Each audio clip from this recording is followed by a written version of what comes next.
What's up, YouTube? I'm Robert, and this is the biker channel, B1. Today, here we are. I think this is episode 22. This one is being pulled together by the last, little hair of hope that I have. So here we are. Today's episode, what is it? A couple of days before Christmas. So I figured it was a good time for us to talk about mountain biking wish lists or mountain bikers wish list or Christmas list, whatever you want to call it, whatever your non-denominational sect is that you make a list for. That's what this one's going to be about.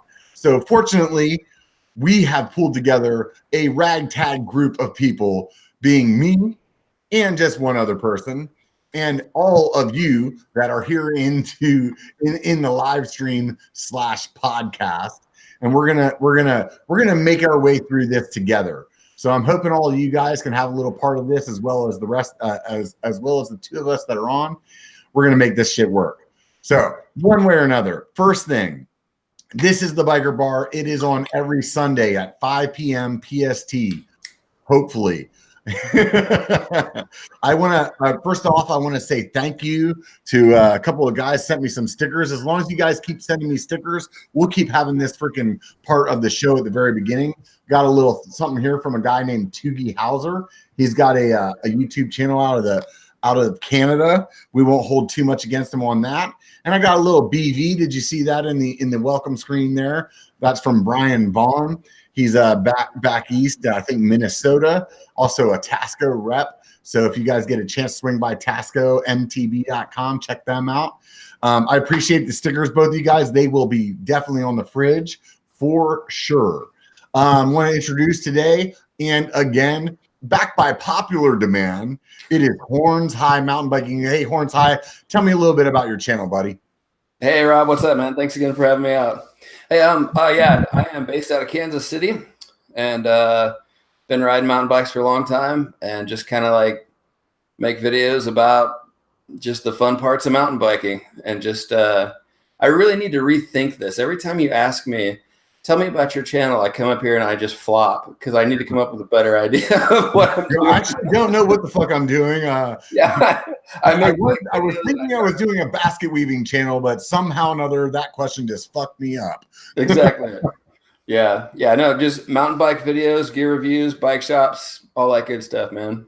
Little snake charming, a little bit of everything. Yeah, a little bit of snake wrangling. So if you guys didn't get a chance last week to tune into the B1KER Bar, I had Horns High on last week as well.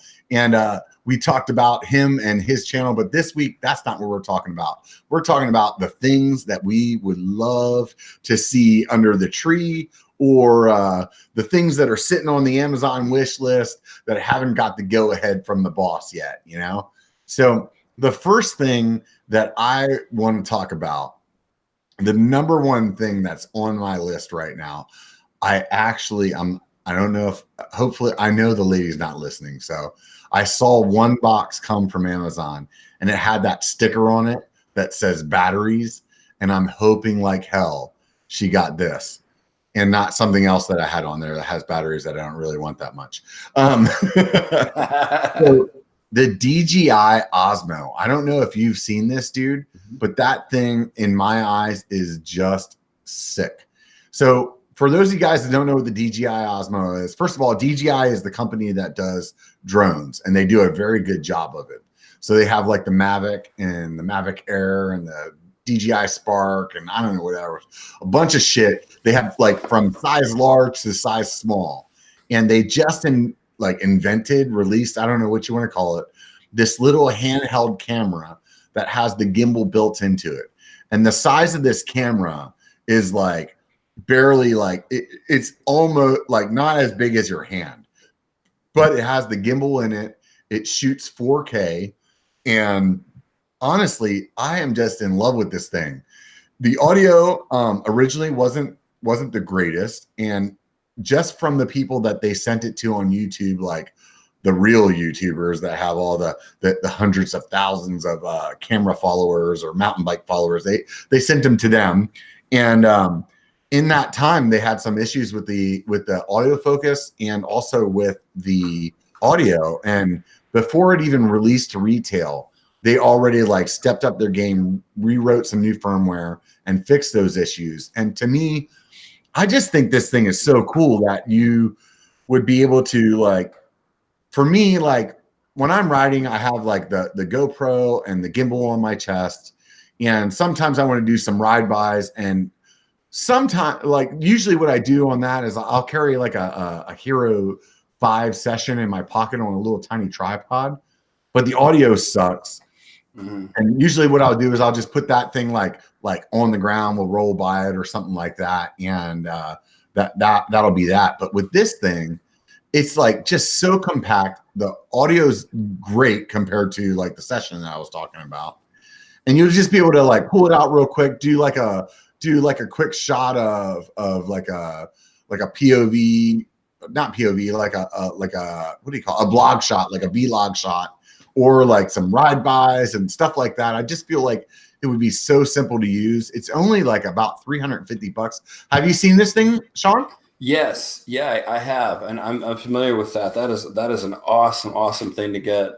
I think you're right too. It allows you to, I do the same thing as you. I carry an extra GoPro on a little tripod, and I throw that in the pack. And then, but I don't put it in the pack though. Like I like something that I can just carry in my pocket, because you know, like when you're riding with somebody else, like you don't want to be like, oh, hang on, let me take off my Camelback, let me unzip this, let me pull this out. Like it just feels like so much of a production to do that, and to have something that's that quality, that's also stabilized, like right in my pocket, that I could just pull out and be like, boom. That's the thing that makes me excited. Yeah, and with one of those, you could, like you said, you could do that follow along kind of thing. So if one of your buddies is going off of a jump, you could actually get good quality footage of, you know, running along, you know, kind of running along behind him and getting that shot, or, you know, swinging it around. Whereas if you just have a GoPro and you try to wing it, it gets all it doesn't look that good. And I do carry a spare Evo SS in my wow, I just realized I fucked up my intro. I forgot to talk about a bunch of shit that I want to talk about. Anyways, sorry. I just sidetracked myself. That's what happens when you have ADD. And 3 beers before you start the biker bar. All right. But no, but like you were saying, that the fact that it has that gimbal on it even makes it just all the more valuable.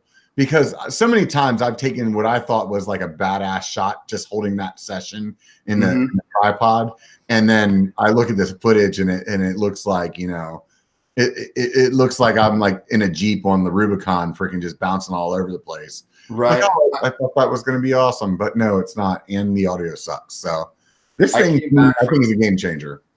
I came back from a road trip this summer, and I had probably shot. Anywhere between, I think I'd probably shot between 60 and 100 of these little, just, you know, handheld, you know, GoPro shots of like going down the road when there's cool lighting, and just trying to get some cool stuff. And when you're sitting there shooting it, you know, you're thinking to yourself, man, this is a fisheye lens. You know, how bad could I really screw this up? You know. And I came back, and this summer, while I've been going through all the footage, it was just one disappointing clip after another. Like literally, I have 65 clips so far that I've gone through, and that are all of that kind of, you know, thinking that you got a good shot and you're all excited because there's that cool lighting and there's a cool background, and, you know, there's a cool shadow going over here, and you're like, oh, this is gonna look cool. And then you get home and look at it and you're like, no, this can't even go out.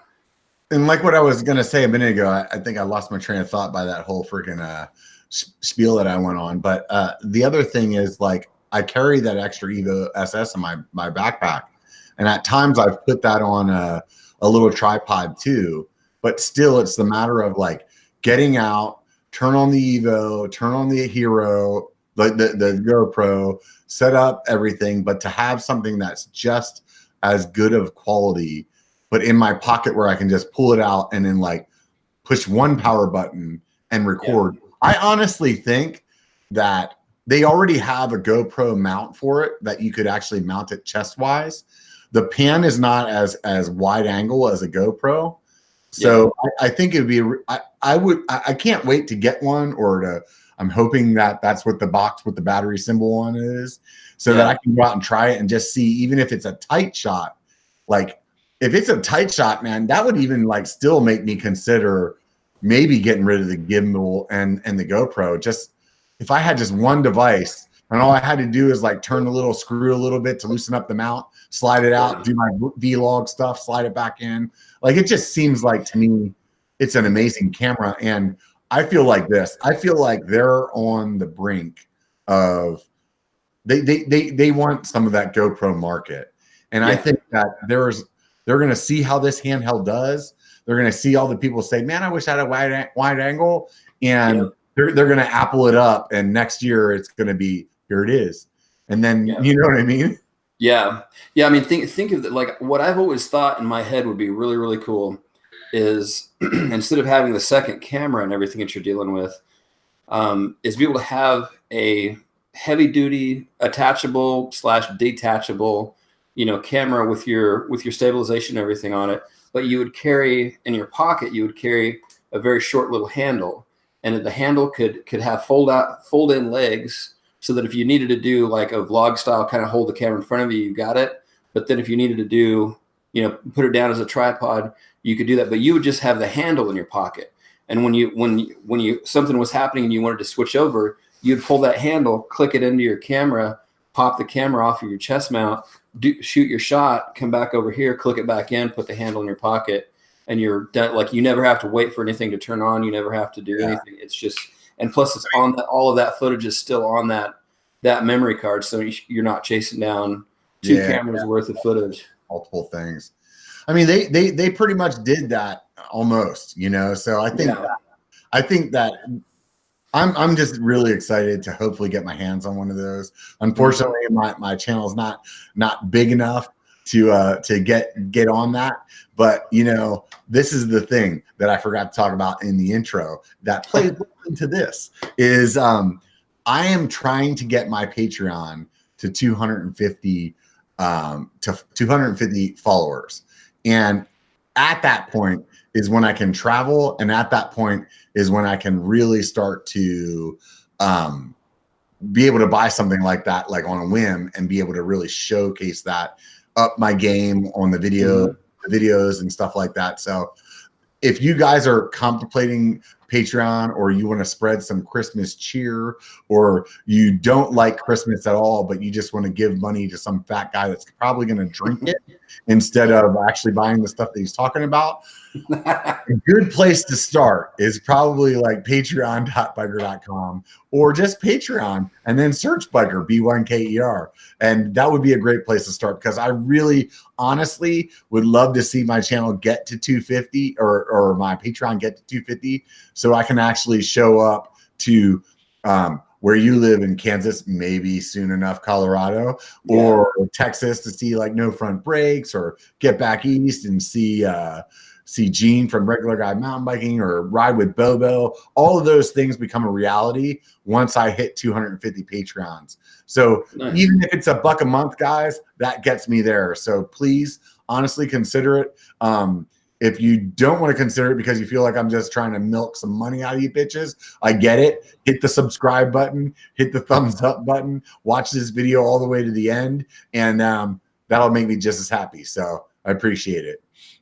Yeah, well, I mean, just to kind of back up what you're saying, I mean, think of how many hours you spend as a content creator, the phone calls, the emails, the sitting there brainstorming ideas, the trying to make a video and realizing this just isn't going to happen. Like, think of all the behind the scenes hours that you put into the channel, and like how rewarding that would be to be able to have a little bit of money to come back from all of that work and be able to give you access to flying out and seeing other places. Yeah, I mean, at the end of the day, dude, honestly, what that money really comes down to is more content. Like this channel is not paying my bills. This channel is not paying my ex-wife fucking child support. This channel is not. This channel is not putting gas into my F-150 that identifies as a Prius. This channel is putting money into this channel, and that's what you guys are investing in if you do that. And if you do that on anybody's channel, I mean, yeah, I don't know, maybe some other people use the money for something else, but for me, everything that you guys are giving to me at this point, until I'm fucking YouTube famous, like Dylan Dolce or whoever the fuck that guy's name is. You know, like whoever my daughter keeps telling me about that I'm supposed to buy swag for or from, that guy's doing a lot better than me. I'm not doing that way. So anything that I'm getting from the channel, whether you guys are swinging by like lost my hat, shop.biker.com, you pick up one of these freaking biker hats or some t-shirt that I have or something like that, all that's doing is giving me the opportunity to feed the fucking Prius, to buy some camera gear, to do whatever I can do to try to make better content for you guys. But at the end of the day, dude, I appreciate it no matter what it is, even if it's a thumbs up on the video, even if it's hitting the subscribe button, which, by the way, in the last month, we've had 330 new subscribers of the Biker channel. Thank all of you guys. If you guys are new, I really appreciate it, man. It's awesome to see the channel grow. That's awesome. Congrats, man. So, Sean, tell me what's on your list, brother. What are you looking at, man? When you wake up 2 days from now, what are you hoping is sitting under that tree? You know, I've been looking at the kind of on the same thread as you're talking about. I've been looking at the DJ Mavic 2 or the Mavic Pro 2, I think, and I'm still looking into how much use I'll get out of that, and whether or not that's something that I can invest in. That's definitely on my wish list. I don't know if it's necessarily a Christmas wish list. Yeah.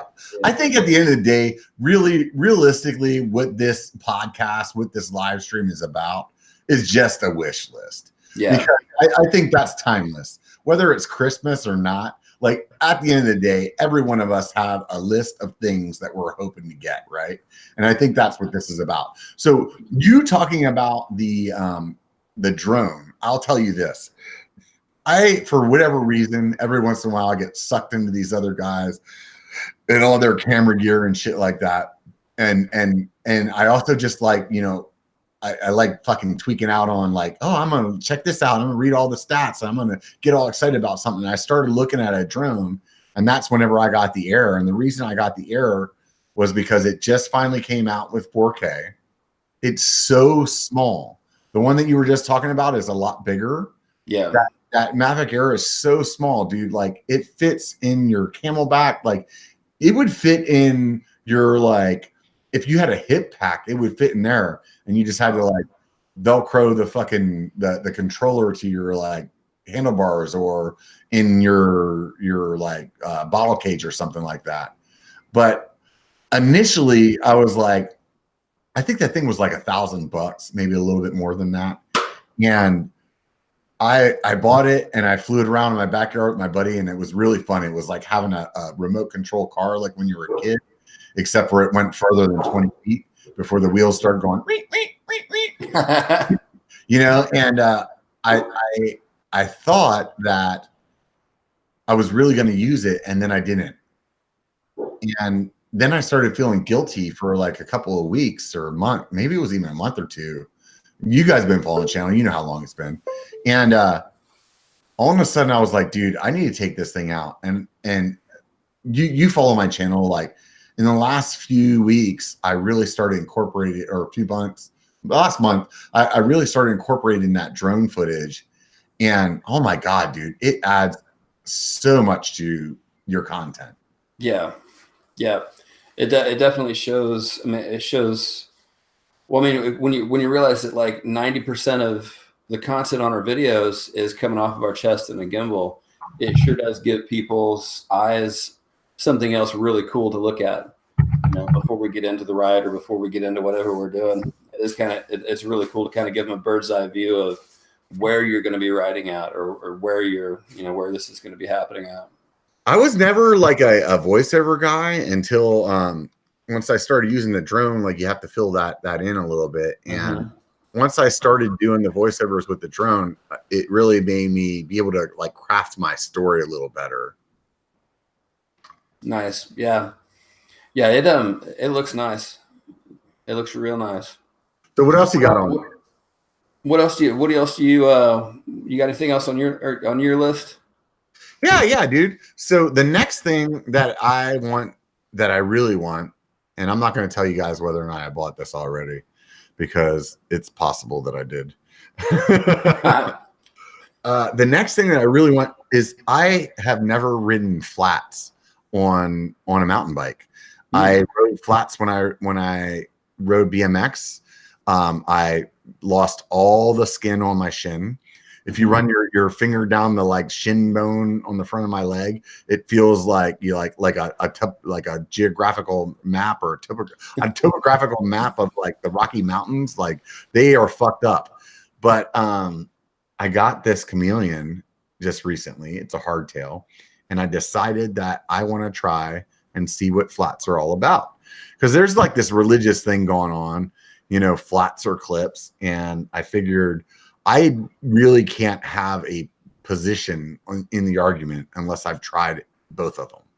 So I bought the flats, but from what I've understood is, if you get flats, you need shoes.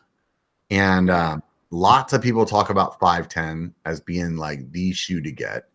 But for those of you guys that are watching and not listening, I'm going to show you a little something here. I'm going to go flip over to my browser. That's not it. That's not it at all. Let's go back to what I want to talk about. So there's this company here in Tahoe called Ride Concepts, and they're a brand new company, and they make shoes that actually have some pretty damn cool designs on them. They're very like, it doesn't seem like anybody else has designs that are as cool as like 510s. And these guys have definitely like jumped up the style points, like well-made shoes. When I was at Interbike, these guys, like, their booth was like just cracking. And I'm going to tell you, I actually ordered a pair of them yesterday. Nice. Hopefully I don't get a pair from the lady.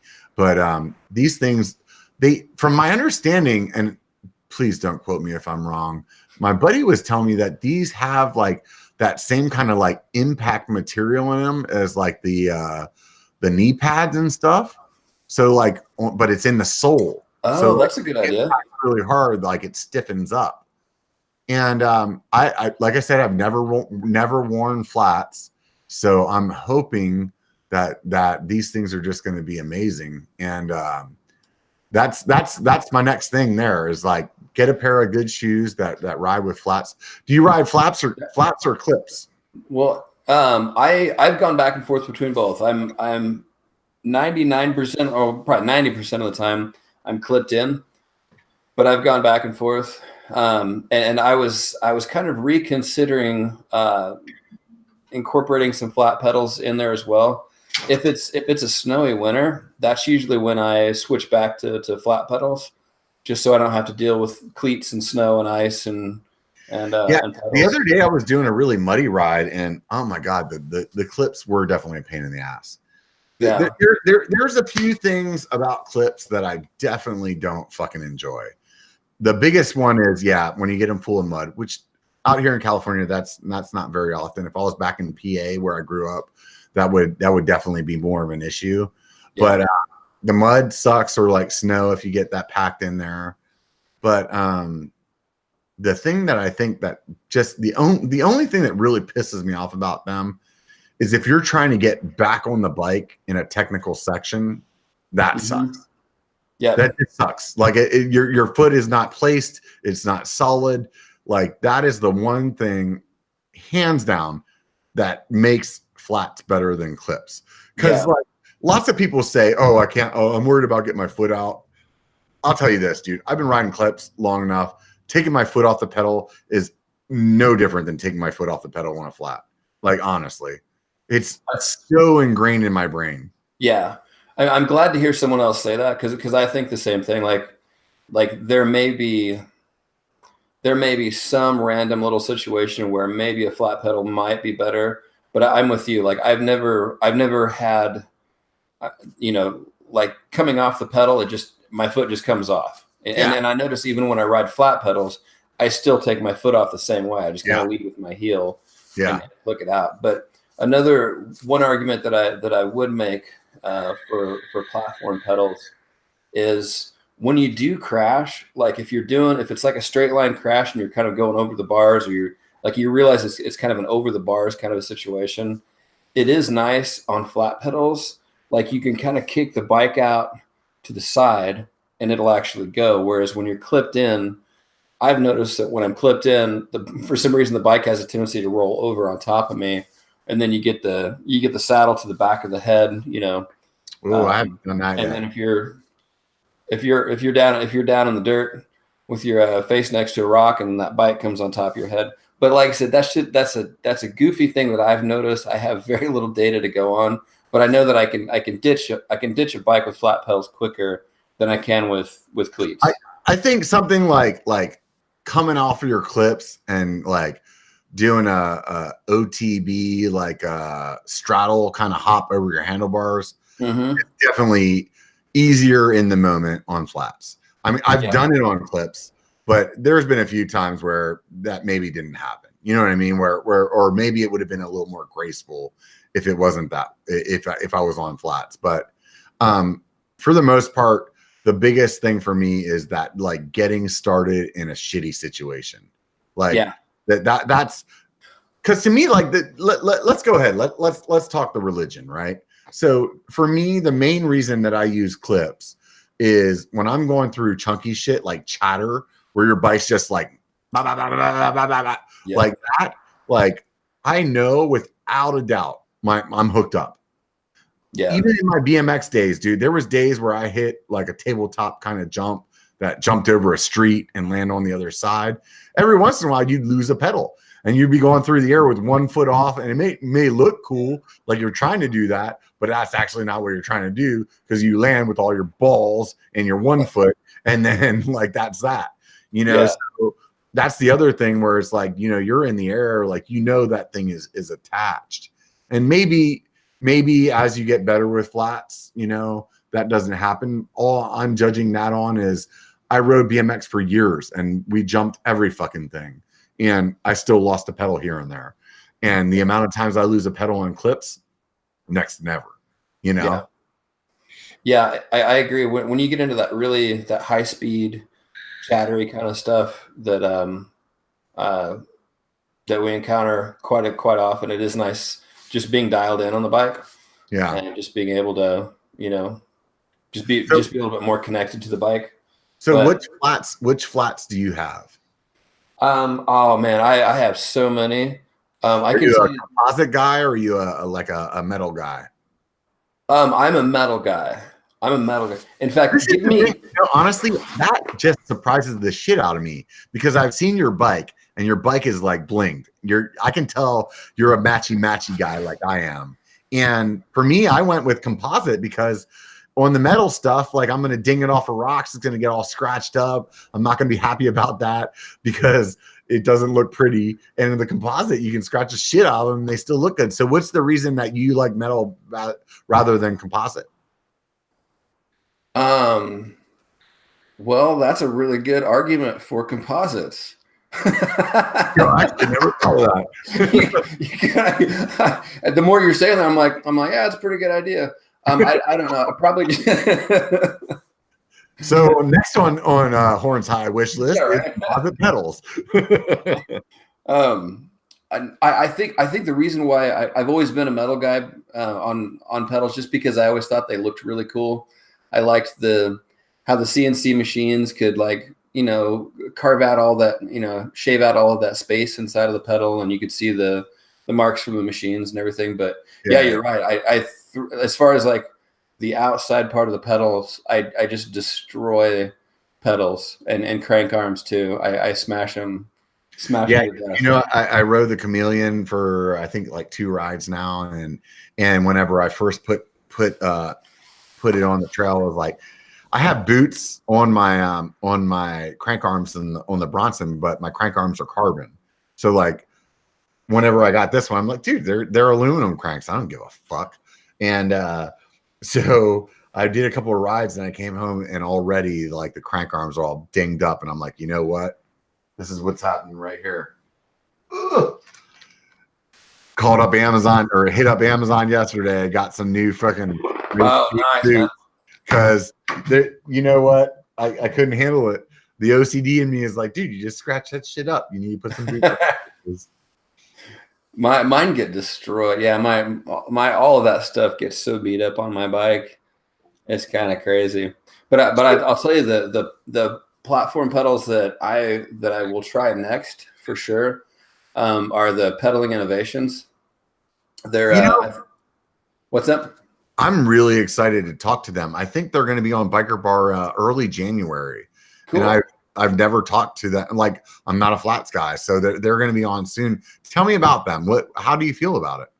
I don't know a whole lot about them. I rode with a few of my buddies out in Grand Junction earlier this summer, and like everybody out there is running these pedals, and they have that bizarre footprint, man. They are a long pedal or a wide pedal or whatever you want to call it. I guess not wide. I guess you would say long.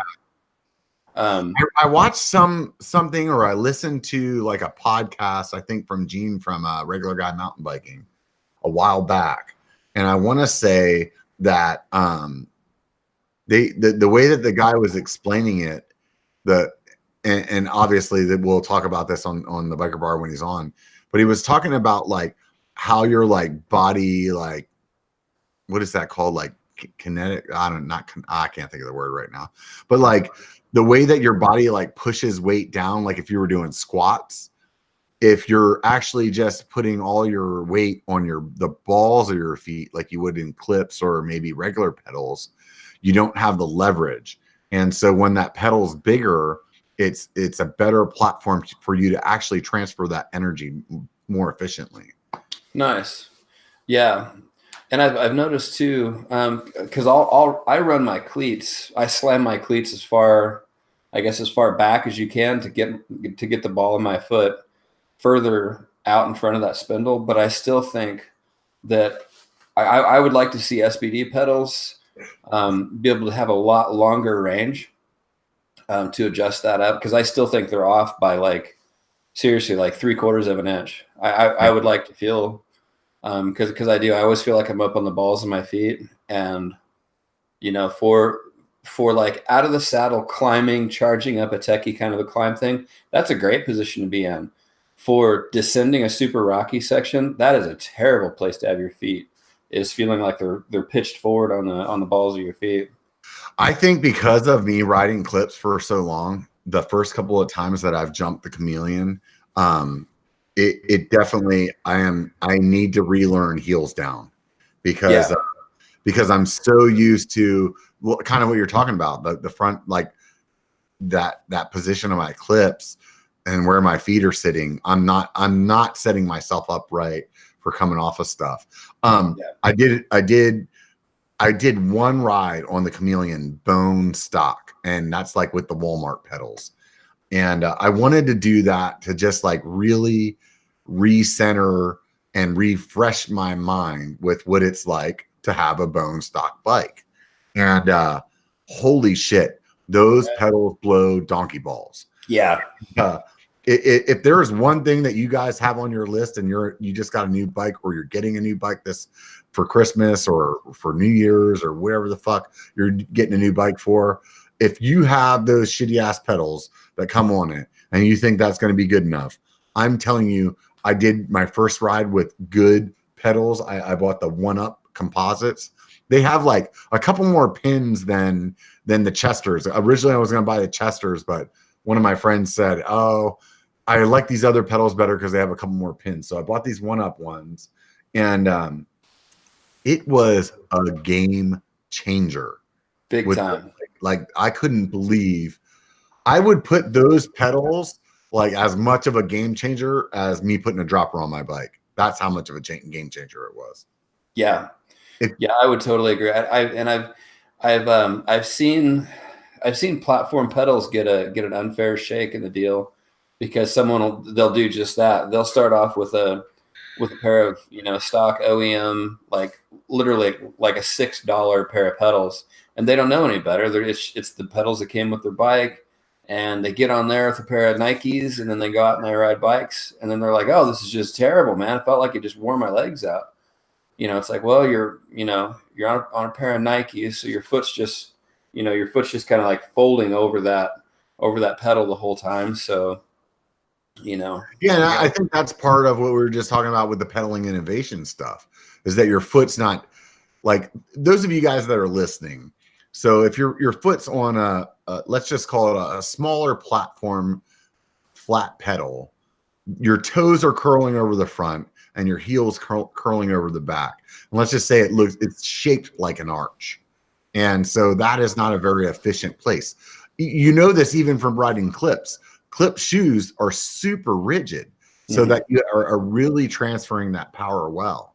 And that's what that pedaling innovations pedal does, is it like really flattens out your foot so that you can transfer. It's so weird that like such a small thing makes such a big difference. It's like riding a short travel full suspension bike compared to a hardtail. I'm climbing this Chameleon the other day at a place that I ride normally, and oh my God, not having that rear suspension whenever you climb is fucking amazing. Yeah. All of a sudden it's like I get out of the saddle, I like hammer. Oh, excuse me. Just hammer. It's like boom, boom, boom, and I'm up the hill. Where it was my full suspension bike, it's like, dude, I'm not gonna have my saddle. All I'm gonna do is like squishy, Yeah, big time. Yeah, there's still no better climbing machine out there than a hardtail. They get up the stuff. They're so much more efficient. They don't wear you out. We forget that because I've been on a full suspension bike for so long that getting back on a hardtail is like you can almost, every time you pedal down, you can almost feel the bike kind of lurching forward underneath of you, because all of your energy is going towards acceleration. It's really weird. Yeah. I haven't ridden a hardtail mountain bike since the 90s. So I have a CX bike. So that is, obviously it's fully rigid. And the place that I was riding this weekend with my son, thanks to him for his service. He's back visiting from the Army. It was awesome to see him. Awesome to ride with him. But aside from that place that I rode with him, I rode it on the Chameleon. And in the past, I've ridden that on my CX bike. And on my CX bike, it's fully rigid. I'm kind of like used to or I'm thinking about it because it's got drop bars and all that. And I kind of expect that kind of performance out of it. But like mentally being on a mountain bike with my arms kind of spread out and the flat bar, climbing with that thing and the way that it handles was just like, this is really cool. It's really different, but holy shit, it's really cool. Yeah. It is an amazing feeling. Hey, so I want to back you up a little bit. You got to go on a bike ride with your son today, didn't you? Or was it? Yeah, it was actually yesterday. Yeah. Yesterday? How awesome is that? How old is he? My son is 18. He'll be 19 in April. Him and I started him riding bikes with me when, honestly, when him and his sister were toddlers, I used to have a little buggy that I would pull them on like fire road rides. Nice. And then whenever they got a little bit bigger, I had one of those tag along things that hooked up to the back of my seat, and I would take one of them on that ride, and we would go do like some mountain bike rides. And as the kids got older, he started getting into mountain biking more with me. My daughter, she likes to road ride. She didn't really dig the mountain biking stuff as much, but so him and I got to have some really like good quality, like dad son, like father son time together mountain biking. He's done some pretty epic rides with me, like at Downeyville. He did Toad's Wild Ride up in Tahoe, which is like a ride that people like fly to Tahoe to do. And I really enjoyed that time with him. And right before he left, he had a job, so a lot of times I was riding, he had to go to work, and then he left, and we didn't get to ride that much. And he's stationed down in southern Arizona at a place called Fort Huachuca. And apparently he's like surrounded by mountains. I thought it was all flat down there. And he's at like 5,000 feet. And he told me, yeah, one of my instructors is like mountain biking all the time. And this is a sad thing. He has to do, at this point in his career, he has to like do everything with somebody else. Like if you want to go to the store, it's just like part of their training thing. You want to go to the store, you got to go with somebody else. So he's trying to find somebody else to go ride bikes with him at these like kind of like bike parks, and nobody wants to go. So when he came home, he's like, Dad, I want to ride bikes, man. And that just like kind of warmed my heart. It was like, hey, I love riding bikes. So I'm like, sweet. And then on the other hand, I'm like, get to spend some time with him. And so we went out yesterday, and man, it was awesome, man. It was just really good to just have that man time together. You know what I mean? Right. Yeah. That was that thing that's like, it's that experience that you have with your kids. That's just kind of, there's no way to plan it. There's no way to create it. There's no way to force it. There's no way to do any of that stuff. It just has to happen. And mountain bikes facilitate those moments better than any other thing out there. It seems like I think when you're, because well, first off, it's impossible, not to be having fun when you're out riding bikes, just period, as that. And then when you're out there with someone else and they're having the same fun as you, and you're feeding off each other's energy and all that. And then all of a sudden you realize you're feeding off of your kids' energy, and your kids are feeding off of your energy, and everyone's just happy and stoked to be out there. I think of it like this, dude. Whether it's your children or your significant other or your buddy, you always have a closer relationship when you do things that suck together. Yeah. So like you go out and you climb a fucking hill on with your buddy, your son, your girlfriend, your wife, whatever, and you get done with that shitty ass climb, you guys are a little closer. You know what I mean? And I think that's the thing with mountain biking, where it's like you go out, you do something shitty, you both experience something that sucks together, but you make it through it. And then you have the fun part, the descent or whatever. And even if you didn't have the descent, like when you finish, you guys did that together. And that draws you, like that bond it's forever. That's the reason that I think that mountain bikers are the pack that they are. Is it's like, dude, we went out and we mashed that hill. Like we did it hungover. We did it not hungover. We did it we ran out of water. You remember when we fucking got 10 flats and had 2 tubes? You know what I mean? Like those times that are shitty, to me, it's like that accident thing. What do they call that? Like survivor syndrome or something like that. Like you do something shitty together, it pulls you together. And that's what I think is like, I think that's a big part of mountain biking. That's why I think people will enjoy it, and why you have the friendships that you do is because like you embrace the suck together, Exactly. Well, and it's also like when you're there in those moments of suck, and when, like, at least for right now in my brain, when I think of moments that suck, but then immediately turned epic, was Canyon Creek out in Colorado, and we were climbing. I think it took us 6 hours to make it to the top of this climb, and probably 3.5 or 4 of those hours were spent like almost carrying our bikes on our backs, getting up on this climb. And then Canyon Creek does this horrible thing where it just, like, it's such a long, grueling, relentless climb. And then at the very end of the climb, it pitches up like another 20 degrees steeper. And when you come around this corner and you see how much more of a climb you have, and there's just like, dude, your balls just hit the ground, and you're like your knee. It's like one of those moments where you feel like dropping to your knees, and you're just like, no, how can you put this in front of me? And then as you're pushing up there, like the air is so thin, you can't even talk to it. You can't even form sentences. Right. And you just kind of look over at your buddies, and they have like a drunken toddler. You're like, yeah. And you look over at your buddies, and you're like, oh man, they're hating this just as much as I am. Like we fucking hate what we're doing right now. Right. And but then when you get up to the top, and then you have that descent down, it just the view, you get that view, and you're like,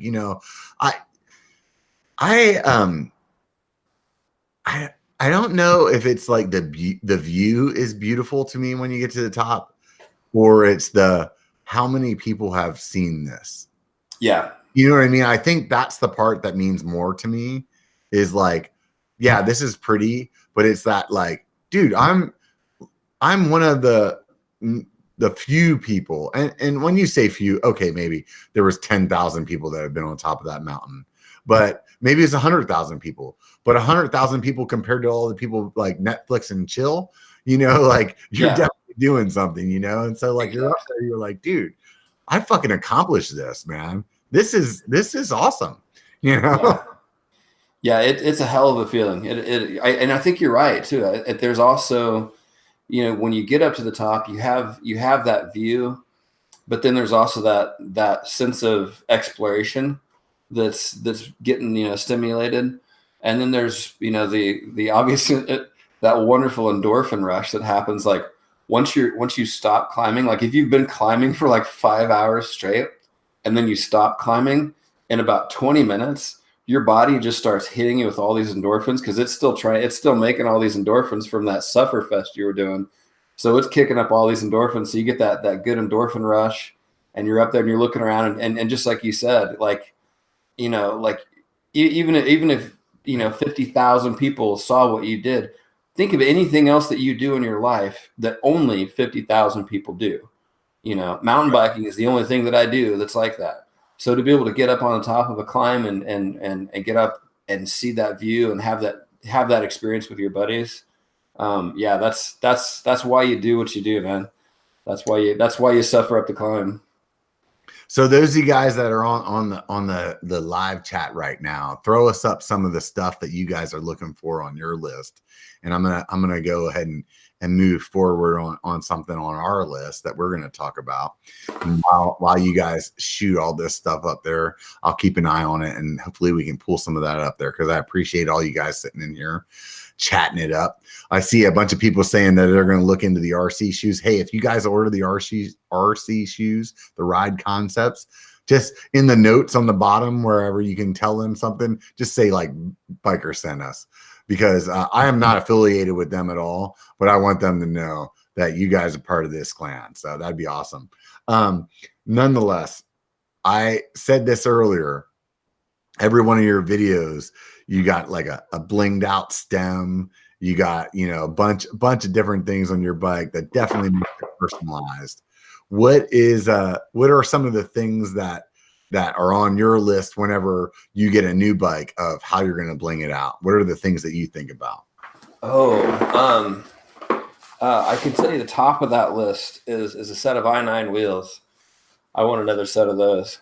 So is it just because the hubs, or is it because the color? Yes, and yes on everything. It's the most obnoxiously loud hub that you could possibly have, but yet I find them to be so functional because you don't sneak up on hikers as bad, especially if you're riding with other guys that have hubs. You sound like a swarm of killer bees coming through the forest. But prior to I9s, I had some hubs. I've had some DT Swiss hubs, but I had some American American Classic hubs, and they're dead silent. And oh my God, like I just kept sneaking up on hikers and just scaring the shit out of hikers.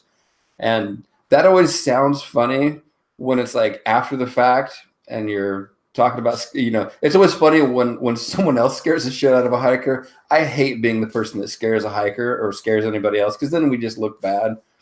But yeah, the I9 wheels, I love the sound. The engagement is so positive on those things.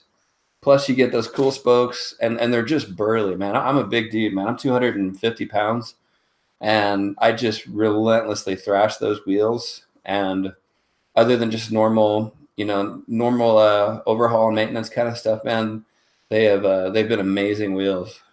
So have you ever tried out Project 321? I have not. What is that? You should look into them, dude. They're a smaller company. They're out of Bend, Oregon. I bought their hubs for a long time before the channel.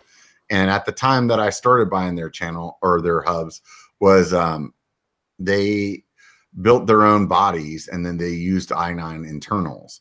And since then, they've redesigned their own hub or their own internals, and they actually use magnets for the way that the pawls like connect. And I'm telling you, their hubs are badass. So nice. If you're looking, I mean, they do the anodizing like i9 does. If you're looking around, definitely take a look at them. I think I have, if you're a Patreon member, $1 a month, right? Right. That's I don't like, I give the coupons that I like the deals that I hook up to everybody on Patreon. If you're a Patreon member, I'm pretty sure I have a 25% discount for their stuff. So definitely take a look at it. And the dude that runs the company is just like, they actually were like a machine shop and did parts for like, they build parts for like Chevy Mustang, or like not Chevy, what is it called? Shelby, like Shelby, like that, like well-known freaking badass, like muscle car stuff. Oh, they built parts for them. So like, they're like, I don't quote me on this. Like, let's just say like the parts that they're building for Shelby have to have like a 0.000001, like limit for error. So when they started making hubs, like they had that same kind of like mentality of how they're doing it. And maybe the hub, like what most hub companies do is like 0.00. And so like when they build their shit, dude, it is fucking legit. And it's a small company. You're putting your money on like on some dude's table. You know what I mean? You're buying Christmas gifts for his kids, you know? And I personally, I love the small companies. So I'm just going to throw a little shout out for them, dude. Cause they're a good company. So definitely take a look at them. I have not been anything but impressed with what I've had from them. And I have hubs that I bought from them 10 years ago, done no maintenance to, and are still rock solid, dude. So these guys have been around for how long?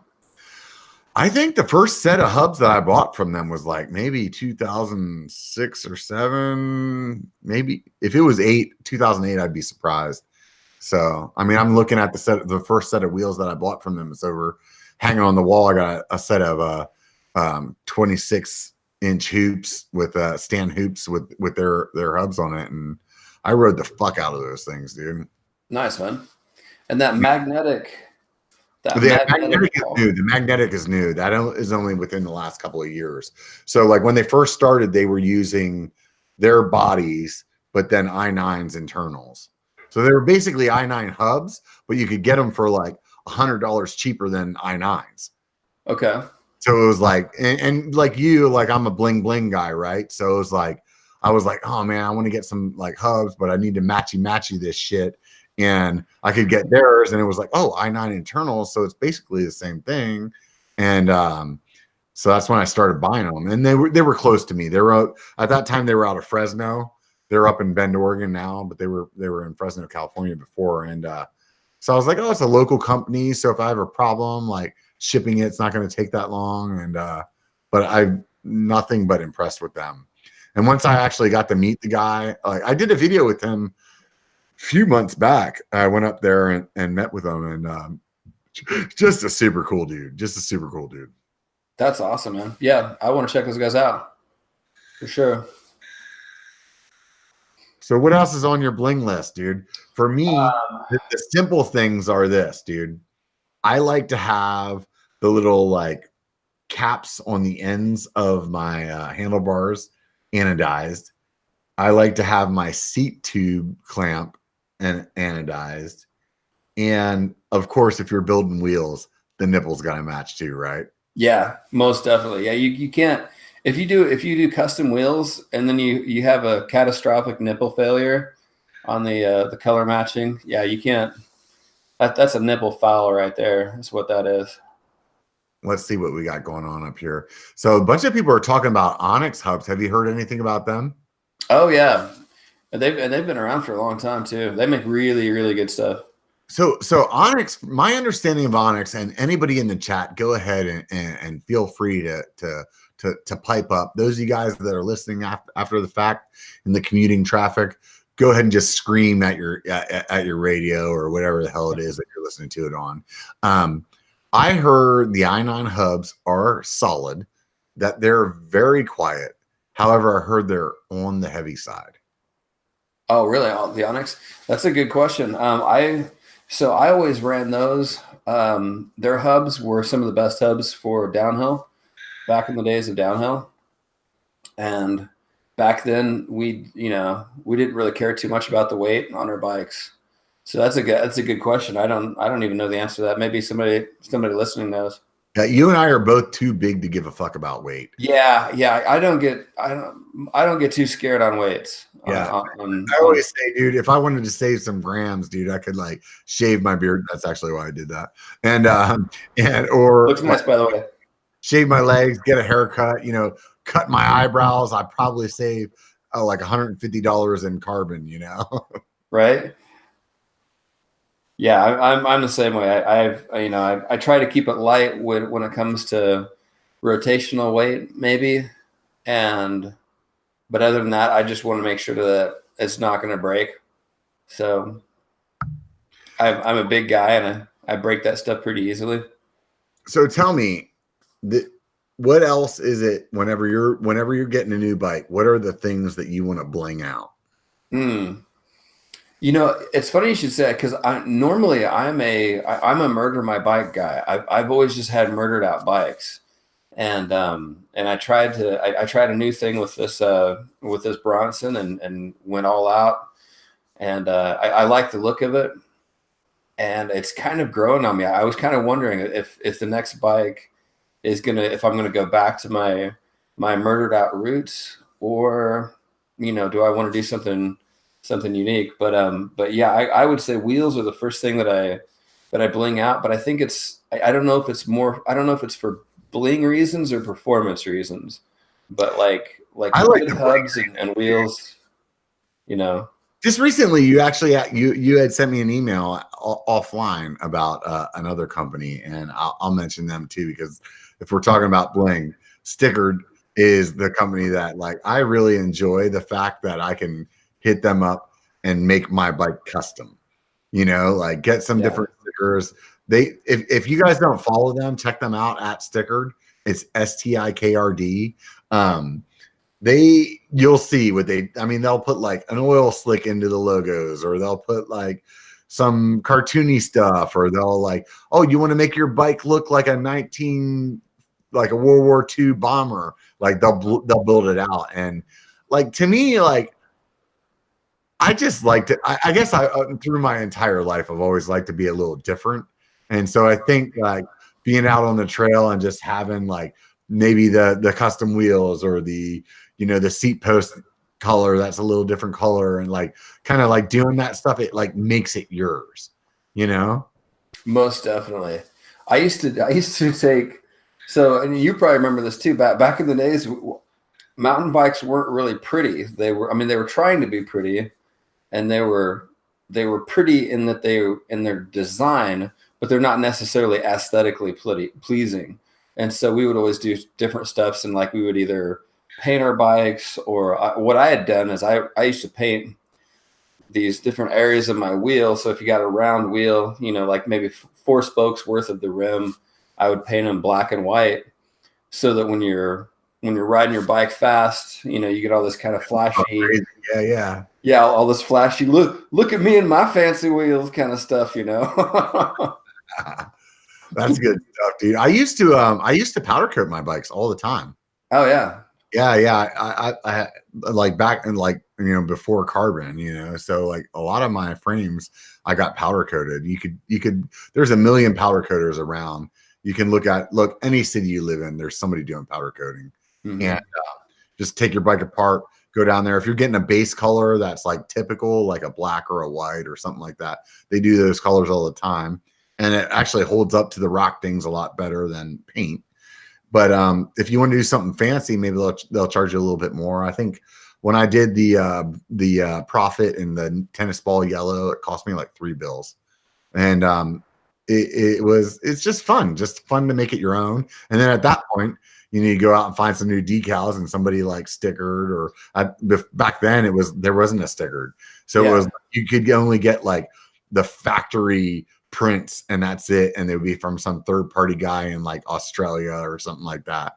Yeah. And it's like, no, I actually want you to do like, I want you to spell Santa Cruz, but I want you to spell it in this font, or I want you to spell it to like Santa Biker, you know what I mean? I'm gonna put that on there, but in the same font, and that's to me, that's fun, Well, and how cool, I mean, how cool would that be, like in the future when you're ordering your bike would come to you.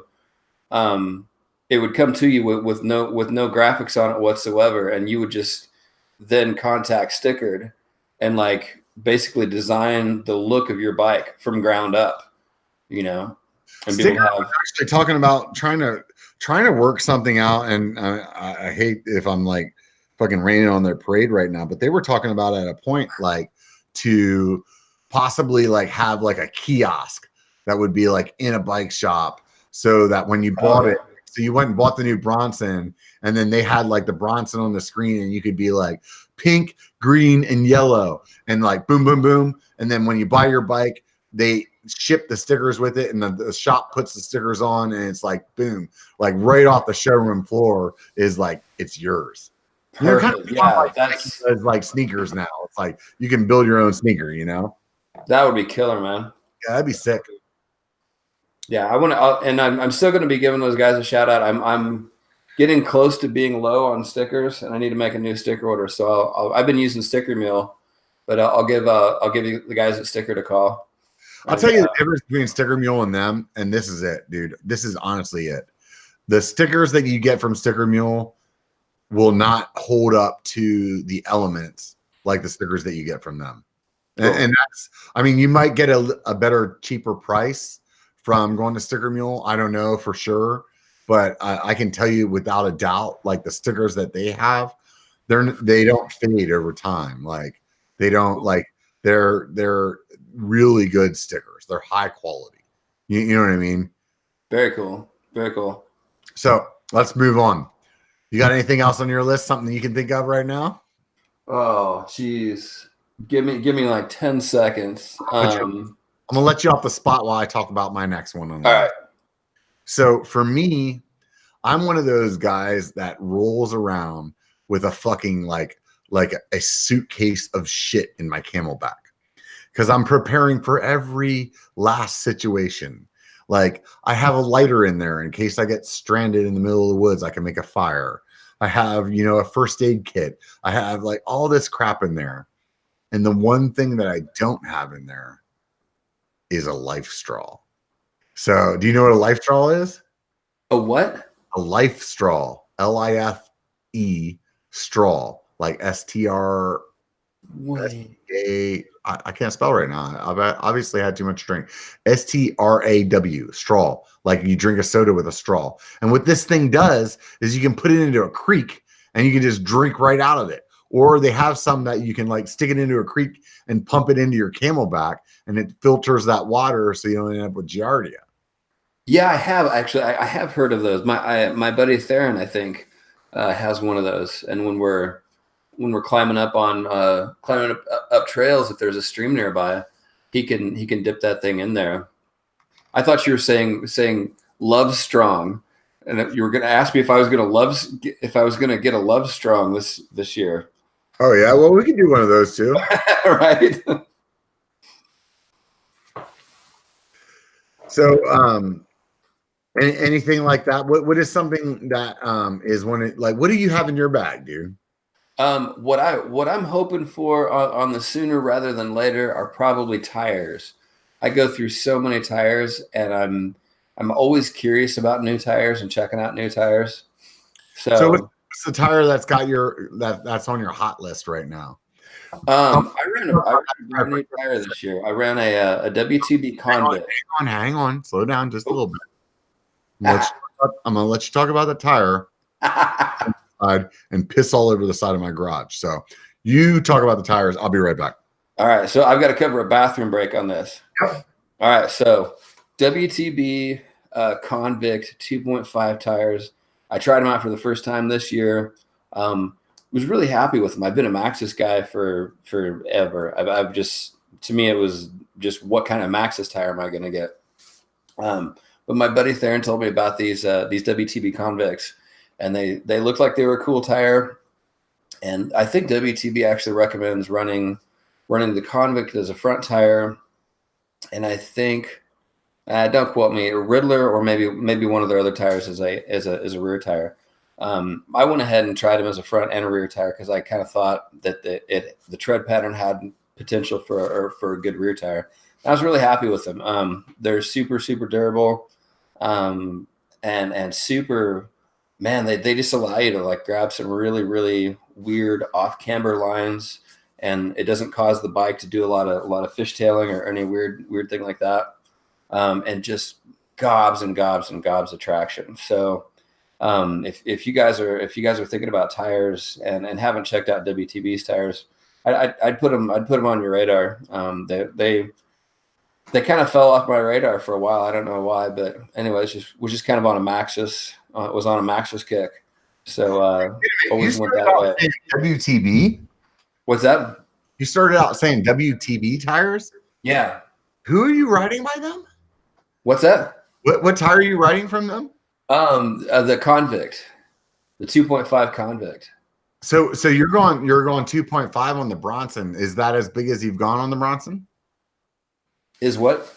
Is that the biggest that you've gone on the Bronson? Yeah. Well, I would do, so prior to this, I was doing it was 2.5 in the front, 2.3 in the rear.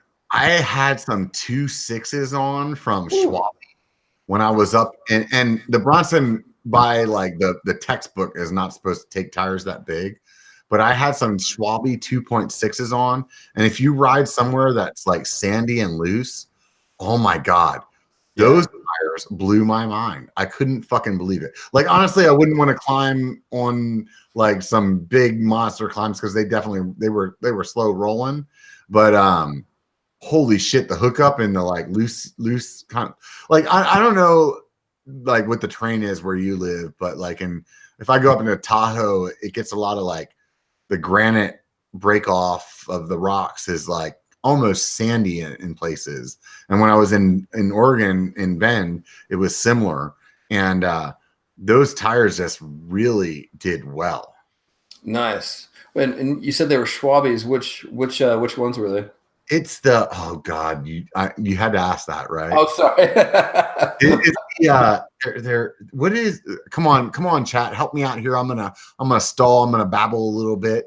There's a Schwabe, not Nobby Nick. It's I've heard it a million times before, and the guy that I was riding with was like, here's the old version. Oh, Hans Dampf.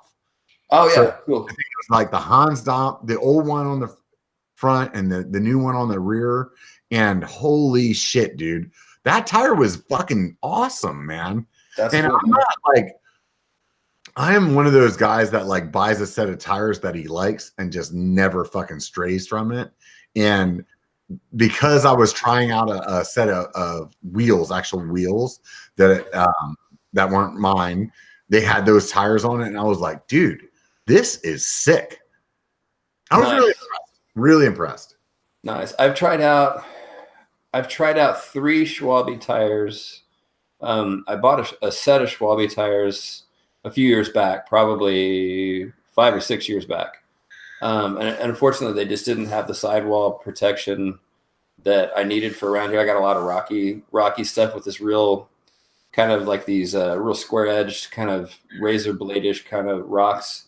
And they'll definitely fuck up a tire if it doesn't have a good sidewall. So they didn't do real well. But so then you're so I mean that could be like a light sidewall or something like that. Yeah. It was next tire that you choose. Yeah. It was definitely a lighter weight tire. What's your train like where you're at? Like Kansas, right? Yeah, Kansas City. I mean, Kansas is fairly flat. Am I correct in that? Pretty much. We have a lot of good undulating trails. So rather than doing a long climb followed by a long descent, our climbs are usually, less It's like than, 500 feet up, 500 feet down, or something like that. oh, not nowhere even near that. Oh, Nowhere. wow. I mean, like our longest climb, might take 2 minutes to climb. Oh, dude, you definitely need to come out here to biker camp in June, and let's get you on a quick 14-mile downhill. Yeah. That's what I love about going out west is we'll climb for hours and hours and hours, but we'll have a solid 45 minutes of just balls out descent, and that is nice to get. But no, we got Did you watch all the biker camp stuff from last year? No.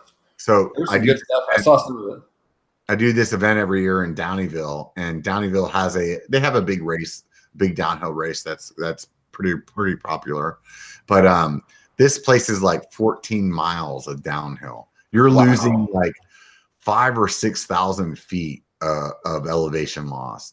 And there's a little climb in the middle. Maybe it's like 500, 600 feet or something like that. Otherwise, it is like, if you're hauling ass, you're doing it like, if you're like almost pro level, you're doing it in an hour. If you're doing it with your buddies and sessioning some stuff, it's 2 to 3 hours. If you're outclassed, it's plus.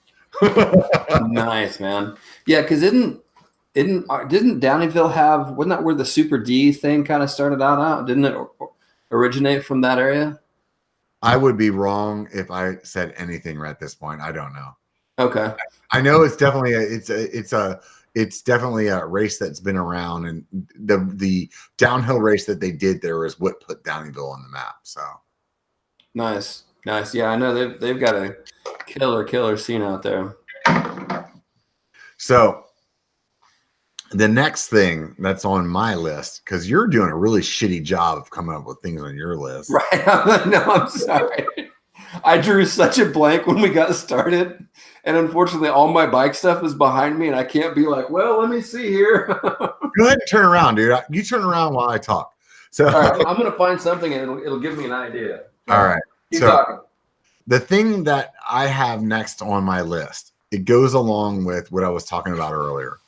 Trying to get my Patreon up to 250. If I can get 250 followers on my Patreon, I can start traveling.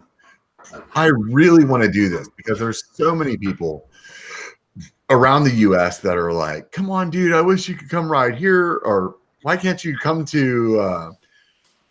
down to Texas and ride with us, or come to Arkansas and ride with us, come back home to Pennsylvania and ride with us. And so I bought this EVOC bag with the help of the people that are on Patreon already. Thank you very much. I have the EVOC bag. However, after I bought the EVOC bag, they brought out this other piece that's like a bike stand that you put your bike into before you put it in the EVOC bag. And that like really is supposedly holds it together very well, and makes it really easy to like put your bike back together and that's the next thing on my list. I would love to be able to get the Patreon support. I'm looking at you guys. Looking at you guys. Those of you that are watching, I'm staring straight into the camera creepily. And I'm looking at you guys and I'm like, hey, let's do that. Let's fucking get this other piece and let's get the Patreon up there so I can start traveling, because that would be really exciting to me. It would be really exciting to me. Have you ever taken a vacation, Sean, and mountain biked on your vacation? Oh yeah, like every year. Well, like last year, I went to my buddy's wedding in Hawaii, and while I was there, I mountain biked in Hawaii, and it was so fucking cool to be like on a vacation that's like so far from home and riding bikes. Like, and that's one of those things where it's like, with the channel, I want to be able to go somewhere so far from home and like hang out with all my buddies, you guys on the channel, and ride. I just think that's just amazing. So tell me about a trip that you did, with a mountain biking trip you did. Oh yeah, I've done a lot of them. I've done, and you're right. It is really cool to go to a place that you've never been before, and you just all of a sudden you find yourself on a bike and you're getting to experience Especially when it's a trip like for example, like when I went to Hawaii, like that's normally a trip that I would like.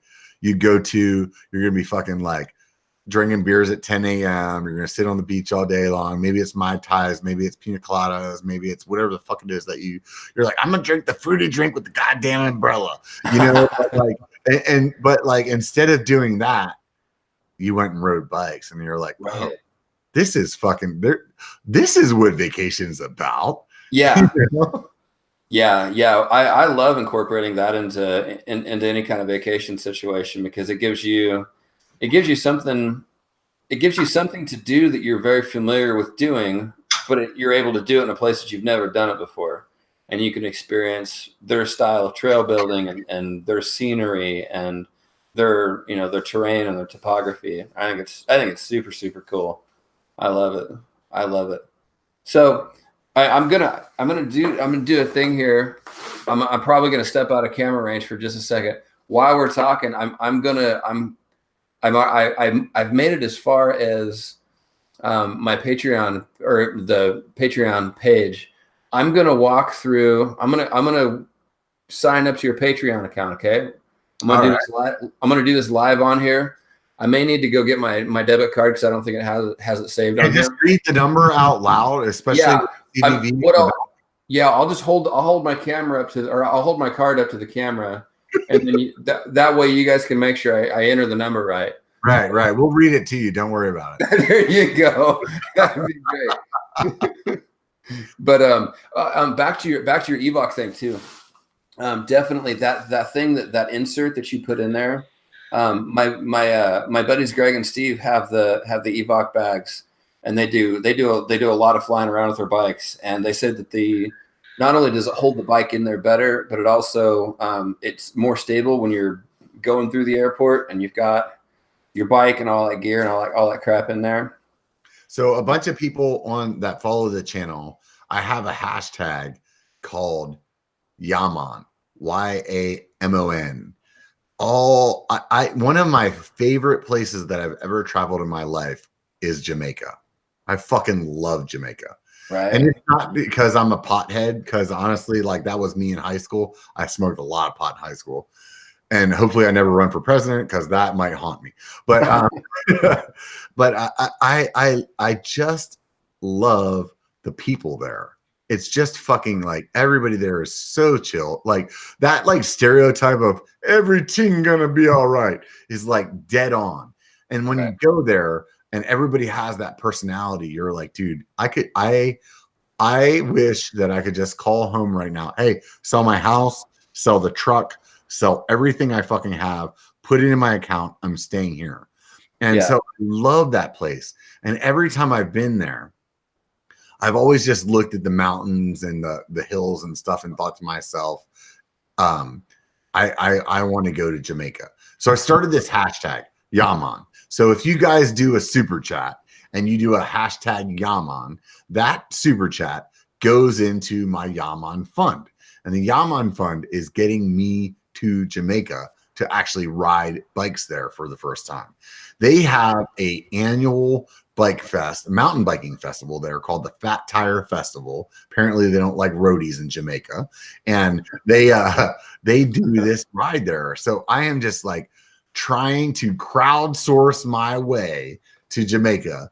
I promise you guys it will be at least one cool video, and aside from that, it will be me drinking an ass ton of Red Stripe and having a good time in my life.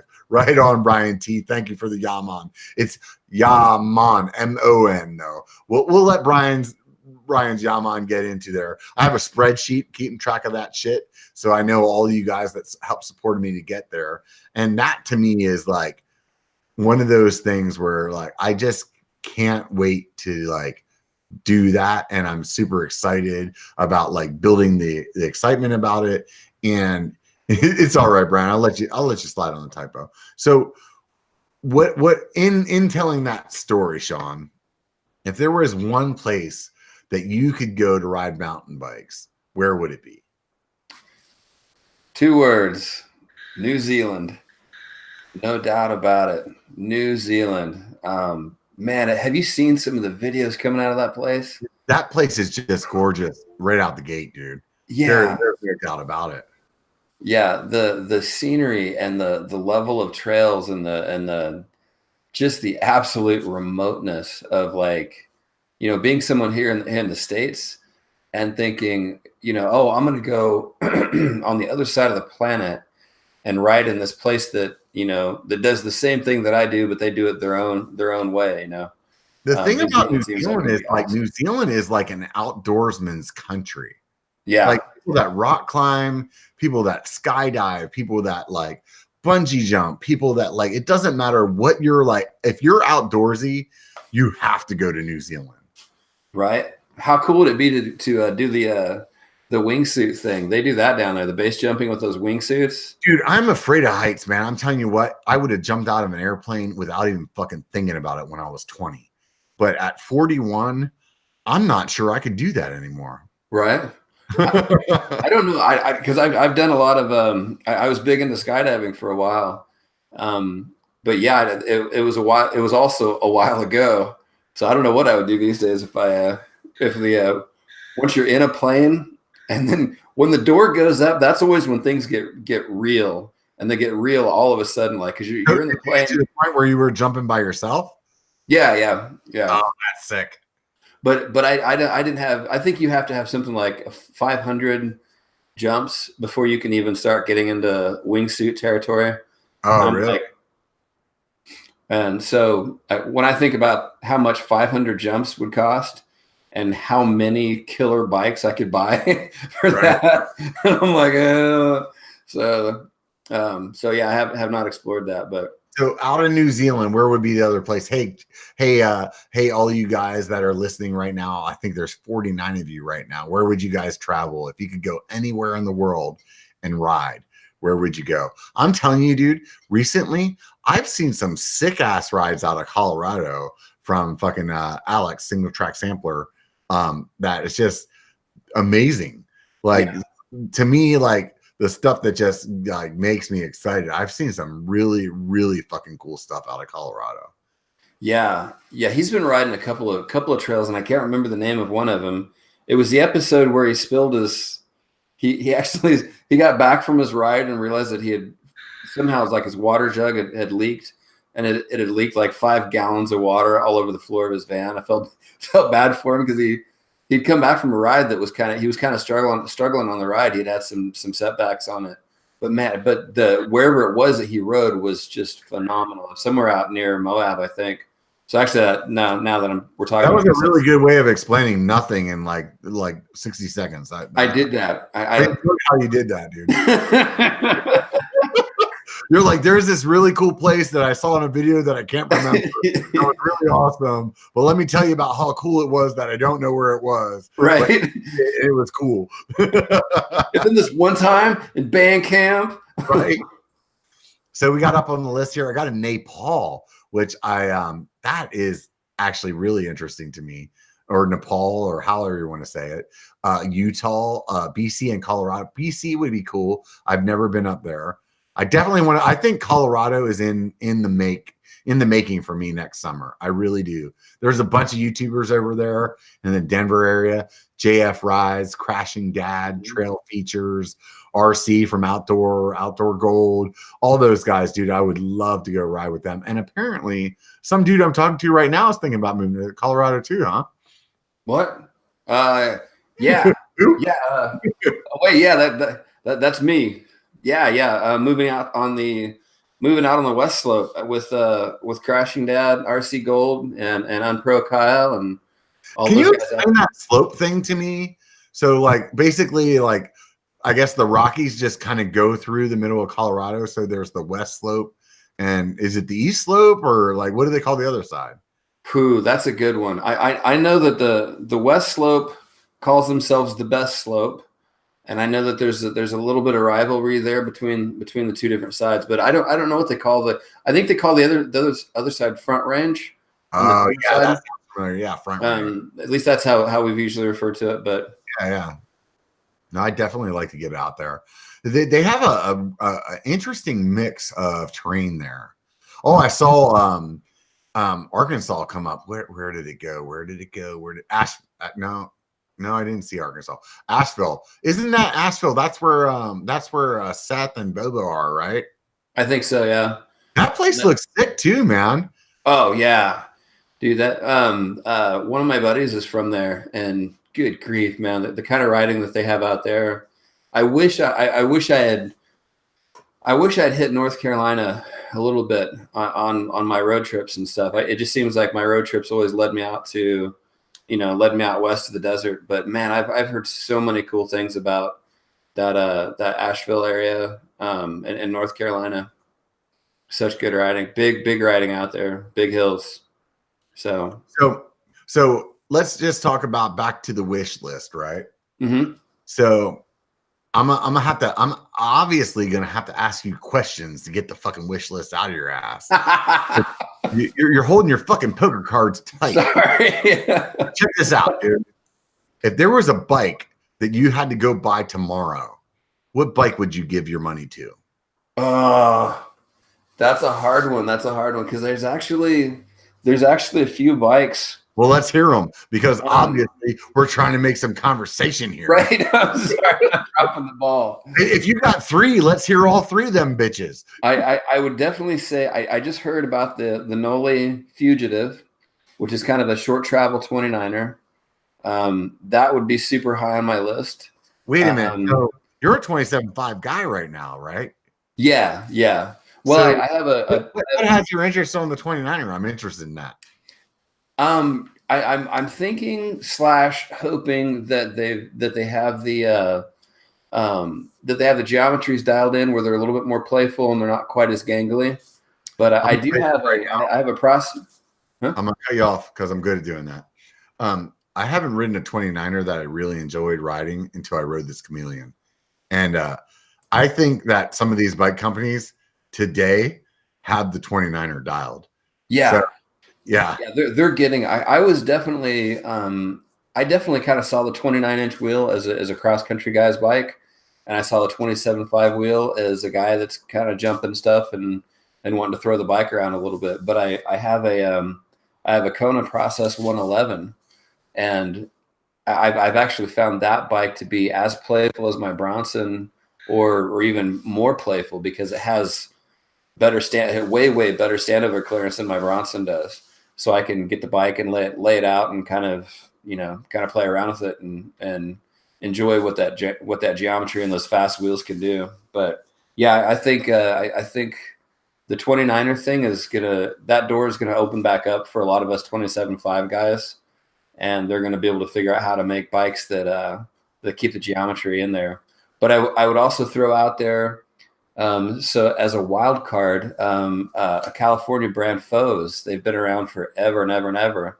Oh wow, I didn't even know they were around still. Yeah, he's still around and still making really, really cool bikes from the looks of it. And I checked those guys out recently, and he's got a bike called the Mixer, and it's a 27.5 rear wheel bike, 29-inch front wheel bike. Oh, so it's like a 20. What they used to have a name for those. I don't remember. Never mind. I'll just shut the fuck up. Go ahead. Oh no.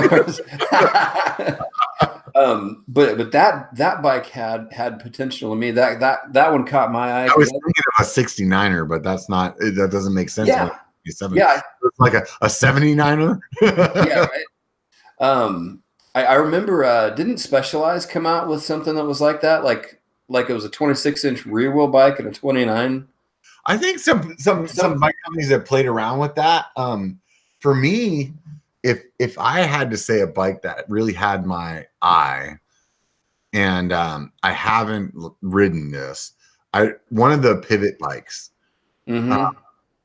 They're really like dialed in on the 29ers. And when I rode South Mountain, they have that. South Mountain's in Phoenix. Pivot is out of that area. I think they're in Tempe, which is basically Phoenix. They have some interesting fucking terrain, and almost everybody there is riding 29ers, and almost everybody there is riding a Pivot. And when I went to Interbike, the Pivot tent was on fire. And I think that there's something about that bike that I want to find out what that's about, man, because those guys seem like they have it dialed in. Yeah, I would definitely agree. I've demoed a couple of pivots and was just blown away. Which one did you ride? Did you ride the Switchblade? That's the one I heard a lot about, and the Firebird. I didn't try any of those. I tried the 429, which was or the Mach 4 point. I think it was a Mach 429. What kind of travel did I have on it? What's that? I think it was like 135 in the rear, 140, something like that. So kind of. So are you like maybe like thinking that you need a shorter travel? Is that what you're thinking? Well, for what I ride, I ride a mixture of cross country trails and kind of bigger stuff out west. So I ride trails out west that are just perfect for the Bronson. But my Bronson sucks for around here. Yeah. When you're on undulating trail, and when you're on really techie rocky kind of stuff that you're actually having to pedal through because you're not bombing down this thing on a descent, you're creeping your way across, creeping your way up. The Bronson was actually made for Downeyville. Yeah, the guy that works or is part of the ownership of Santa Cruz has a house that's basically in Downeyville, and he made that bike to ride Downeyville. Yeah. And Downeyville is chunky and fast, and yeah, there's some climbing if you want to do it up there, but it climbs well, but it is definitely made to fucking like eat rocks and spit out fucking fun. You know what I mean? Exactly. My bike is Jekyll and Hyde, and it switches right at about 18 to 20 miles an hour. Once you get that bike up into the higher speeds and you're cruising down stuff, all of a sudden my Bronson turns into a Dragonfly, and it's incredibly fun and agile to ride, and it's flickable, and it's all the things that I love about the bike. I'm able to really bring those characteristics out. It's not very playful though. Like I've ridden some bikes that they just love to be in the air, like the Trance, the giant Trance. Like it's like, hey, you want to get up in the air? I got something for you. The Bronson's like, hey, stick to the ground. Let's fucking bomb. Like, it is not like you can make it playful, but you have to be like, come on, motherfucker, let's go this way. Yeah, you have to push the adjustments. On the shock to get it to be playful. So since a lot of the stuff that I ride is either stuff that you need a Bronson for, or stuff that you just don't want a Bronson for. I checked out. I'd been kind of searching around for some shorter travel bikes, and I thought, well, since I'm going to be doing something that's a little bit more cross country oriented, anyways, I'll try these bigger wheels out and see what they're like. So, and I got to say, they're getting it figured out. I was never really a hater of any of the wheel sizes. But the geometry was the thing that I was. Dude, I was a hater of 29ers from the get-go, dude. Were you really? I'm telling you, every 29er that I rode when they first came out picked its own line. I did not like it. Yeah. I did not like it. The first time that I rode, let's just say maybe a 29er that I liked was a 27.5 Plus, which is like almost a 29er. And the only reason that I liked it so much was because the amount of grip that I had as being a big guy, it was worth the trade-off of the 29ers like to pick their own lines. Yeah. And I feel like they're starting to get their fucking geometries together, man. They're really starting to like get it where it has that flickable kind of feeling to it. Yeah. Yeah. I remember my first real experience on a 29er was at Bootleg Canyon outside of Las Vegas, and I rented a Specialized Enduro something or other, and it was I took one run on it and brought it back to the bike shop and was just like, here, take it back. This is the word. It was a road bike. It felt, the big gangly wheels and this goofy geometry where you were perched so far over the front wheel that every time you tried to like push into a corner, you felt like you were going to fold the front wheel. And of course, this several years ago. Their bikes are a lot different now than then. But yeah, I was when I had my first sampling of a 29-inch wheel. That's exactly what I walked away from. or walked away with was good grief, man. These things, if you just point them in a straight line, then you'll probably be okay. But the big, I feel like they just pick their own line. You know, they're like, oh, like with a 26, because for me it was like at the time I was riding, it was like just coming off a 20, or I was on a 26, and it was like, okay, decide if 27.5 or 29 actually has any validity. And to me, it was like every time I rode a 27.5, it was like, okay, I can see the extra speed here and there on the like climbs and the rollover, and it's still like I'm losing some flickability, but it's not enough that pisses me off for like the other gains. And with the 29er, it always felt like, yeah, I get it, dude. If I was riding like XC shit, dude, I'd be all about it. But like for the chunk and the like gnarly technical stuff, you know, it just didn't have it for me. And but I mean, you're starting to watch all these like pro fucking guys that are picking up the 29ers. They obviously have a better skill set than me, so there's something going on. And then you go out and you try some of these bikes, and you're like, okay, I can see it. I'm not fucking drinking the Kool-Aid yet. I am not drinking the Kool-Aid yet. But the Chameleon is definitely fucking like warming me up. Yeah, I feel like they've definitely. Jeff Rides is like fucking marketing the shit out of the Yaman. If you guys aren't getting on the Yaman, like Chump MTB just did, throw the money into the Yaman. If you don't want to throw the money into the Yaman on the super chat, go ahead and throw the super chat into the hashtag Christmas fund, and or the hashtag wishlist fund, and I'll get the Osmo, because I have a good chance that more than likely, knowing my lady, that box that I saw with the battery in it is not going to be what I was thinking it was.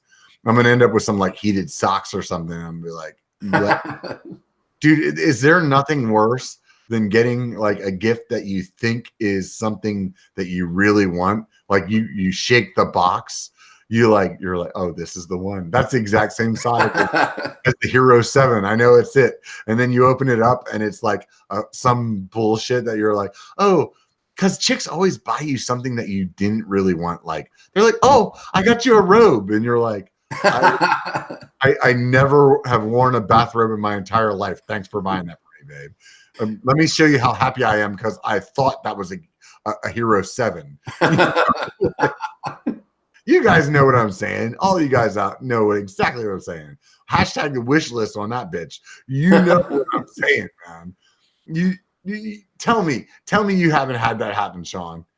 It has happened with other gifts. I do have to say this. Like, I got to stand up for my girl is really good about getting something that's just right for me as far as the mountain bike stuff. But she always has to come to me first, because I'll put like the most random stuff in a shopping cart, and it'll be stuff that I think might be something that I'd be interested in. So I put it in the shopping cart, and then I forget that it's in there. And then she has to come to me and go, really, is this what you want? I'm like, oh, no. This is, this thing here. But you're all, yeah. The very black butt plug is not what I want. Yes, exactly. Right. I just put that in there as a joke. I was trying to take a screenshot to send my buddy. That's right. I don't really want anal beads. No. Right. Especially the 75 rung. I mean, yeah, right. the 29er version. I don't want the 29er version. That's right. That's right. So you're looking at pivots. That would be a bike that you would go with. That's the one that really has my interest. Like, I really want to try. I also want to try the Yeti, the new Yeti. It's like a 130. That one sounds like, honestly, I've got to this point where, before I was always like, I like the biggest, chunkiest shit, and I want a bike that's just really going to handle that. And the Bronson does a great job of that. But I've lately come to a point where I'm like, I think that a shorter travel bike that handles well in a lot of the other stuff that I do will be more fun. And that's kind of what pointed me to like the Chameleon, where it was like, I want to do something new. But I think that these shorter, I want to say like a 130 bike or something like that would be really, really fun. My Prophet that I still have my best time in Downeyville on had 140 up front. I don't remember what was in the back, not that much. It was a lot of fun, and it was probably more bike than what I needed for most of what I ride. So I think these shorter travel bikes, I think there's a renaissance about to happen. You know? I agree. I think we're going to see a whole new genre of 29ers that are that short to mid travel in suspension, but their geometry is going to be the geometry is going to make guys like us that are coming from these 27.5 wheels. It's going to be an easy transition for us. So then we'll get that, the rollover benefit and I think what they're really trying to do is just get us like N+1 on everything, right? Yeah. So if you guys don't know what N+1 is, it's like the algorithm for why you need another bike. Right. However many bikes you have now, +1. Right. So what other brands? What other bikes? Would you look at? Oh man, you know what? I think the next thing, you know what? I'm not going to say bike instead. I'm going to say I would really like, I'm going to talk about this actually. This is going to be a little sneak peek of my next video, one of my next 2 videos, something like that. If there is I came up with an idea for a product that would make my life much happier. Oh. And Seth Bike Hacks did recently, he's working with Box, and they were like, come up with an idea for something that is drivetrain related, and we're going to make it. And in that process, it made me start thinking about things that are like, if I could have something, what would I have? And I couldn't come up with anything drivetrain related, but I did come up with something that like irritates the living fucking piss out of me that I would love to fix. And this sounds so simple, but I would love like a quick release system, let's just call it that, to adjust your seat angle. I hate with all of my heart and soul adjusting my seat angle. It's like you turn one screw the one way and then it's too far that way. You turn the other screw the other way, it's too far that way.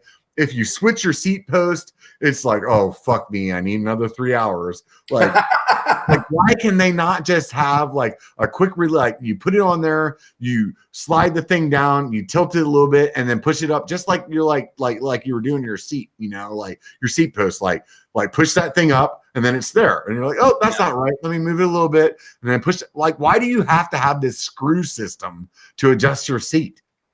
Yeah. I agree. It would make it a lot easier. I still think that when I first started seeing dropper posts coming out, one of the things that I was wondering is okay, well, that's great. We've got a saddle that can go, 150, 160 millimeters up and down. But if I look at me with my PNW that I just put on, nice. So even more distance. But there's always such a big difference in, like, when my saddle is all the way up, I want my seat at one angle. And when my saddle is all the way down, I need it tilted back just a little bit. And I always thought the dropper posts, like the future of dropper posts, would be something that would be incorporated into that, so that as the saddle goes down, it actually, as you drop the saddle down, it leans the saddle back a little bit more because you're going down something steep. But then as it's fully all the way up, it would be a little bit tilted more forward, That makes no sense to me, dude. I don't have a fucking clue what you're talking about. Oh no. Well, I would say on that same thing, it would solve. Yeah, I mean, like, to me, like, I'm gonna be devil's advocate. I'm throwing your ass under the bus right now. When I put my seat down, I'm not sitting on it. Well, that's true. Like when it's slammed, down, you're definitely not on it. But like when you lower it kind of part way down, and you're kind of doing like micro adjustments. Yeah. Are you like a roadie in disguise? Is that what's going on? God, that would be terrible, wouldn't it? If I just started getting undressed and I had my bibs on and my smuggler. I will tell you, I do have a dropper idea. I'll try to pull you out of the fucking cauldron of hell that you just walked into. But my dropper idea is, I was riding my my road bike today. It's also my CX bike, and I was thinking, like, The last time I rode my CX bike or for those of you that call it gravel, it's a gravel bike. The last time I rode it, I was like, man, this thing blows without a dropper, because when you're like doing anything technical, you want to drop that seat because we got accustomed to it. So I was thinking there should be a company that comes up with a way that the dropper like button is, oh God, how do I explain this for the people that are listening? So if you're in the hooks, do you know what I mean by the hooks of the road bars when you're on the top? So if you're on a drop bar and you're like kind of hooks on the top where you would be able to grab the brakes. Yeah. So make something where when your hand is in the hooks and your fingers are wrapped around the front of the brake, where your thumb can push to the left and be able to drop your seat right there. Because there's no way to have a dropper on drop bars right now that is ergonomic with where your hands are going to be anyway. So like if you could have it like when you're in the hooks, hit that, because normally you're going to be riding in the hooks. So you could drop your seat, then you can put your hands back to the like mountain biking position and then be able to ride through. And then you're going to, like, when you come out of that climb or whatever that rocky section is, you're going to put your hand back into the hook and then push the button and make the seat go back up. There's no way to have a dropper on a CX bike right now that is good. I am guaranteeing you right now, if there's anybody from the biking industry that is listening right now, they should and will start working on this, or it will happen without listening to the Biker channel, and hopefully we can hashtag Nate Me Rich later. So is this a road biking episode? No, it's not. It's sort of dirt. All right. Let's move the fuck on, because apparently I'm getting dinged for talking about drop bars. So let's say one thing on your mountain bike that you have right now that you would change tomorrow, no matter what the price was. What would you buy? Handlebars and stem. So would that be like carbon or like aluminum, or what, or wider or shorter? What are you thinking? I want to go from, I've got 31.8 bars right now, and they're good, but they're kind of flexy sometimes. And I'd like to try the new 35 millimeter? I think that's the new. But that's. Do you know why that is? No, I don't. No. So the 35 millimeter, and please internet correct me if I'm wrong. I know you will. The 35 millimeter, to my understanding, the only reason that standard changed was in order for them to make carbon stiff enough to be the right like stiffness, was to make it a little bit wider. Oh, okay. So like that's really the only reason that it's 35. Somebody on the chat, tell me if I'm wrong. That's my understanding of it, is that was really a standard that was only made. Thank you very much, John, for the Yaman. That was only a standard that was made really to make carbon more robust. That's interesting. So then they started making aluminum bars that size. Well, I think the reason they started doing aluminum that way was because all these stems were being made and stuff like that, and for the aluminum market to like still have a stake in the game, they needed to like just meet that standard. Yeah. For me, when I was saying like one thing I would change tomorrow, and I saw where's he at up in there? I think it was like Mark Jones or something like that. The thing that I would change on my Chameleon, if I could like snap my fingers, it would definitely be wheels, carbon wheels. I in the past never understood what carbon wheels meant. When I first got my Bronson, it was such a different bike than the 10-year-old bike that I had, that it was hard for me to realize that what the carbon wheels did. But the way that they like play into corners and they don't flex, especially for us big guys, those carbon wheels they're a game changer. They're a game changer on how things. Do you have carbon wheels, or you run aluminum? I run aluminum. Is it a financial thing, or just because like you like them, or you tried them both, or? Oh no, that's what my I9s came with. They were laced up to aluminum wheels, so that's what I ran. But I wasn't trying to like dig in on your like fucking paycheck or anything there. I was just saying like sometimes it's like, hey, I ride aluminum because I like aluminum, or sometimes it's like I ride aluminum because I can't afford fucking getting carbon wheels. Like I can't afford carbon wheels, to tell you the truth. I had to sell my house to get them. So like for me, it would have been in like before I sold my house and bought carbon wheels, it would have been I'm buying I'm buying aluminum wheels because that's fucking all I can get. You know what I mean? So that's what I'm trying not to like I definitely wasn't trying to like, oh, you poor bastard. You know? You poor dirtbag, you. I can tell by the size of that beard you can't afford carbon wheels. That's right. No, I have a little bit of I have a little bit of carbonophobia. I think I have a little bit of that. So I've had a Santa Cruz Blur LT was my first carbon bike. Loved that bike. It felt normal and fine. And then after that I had another carbon bike. I had one of the first generation intense carbines. Yeah, carbines. And I wasn't real stoked on how that carbon felt.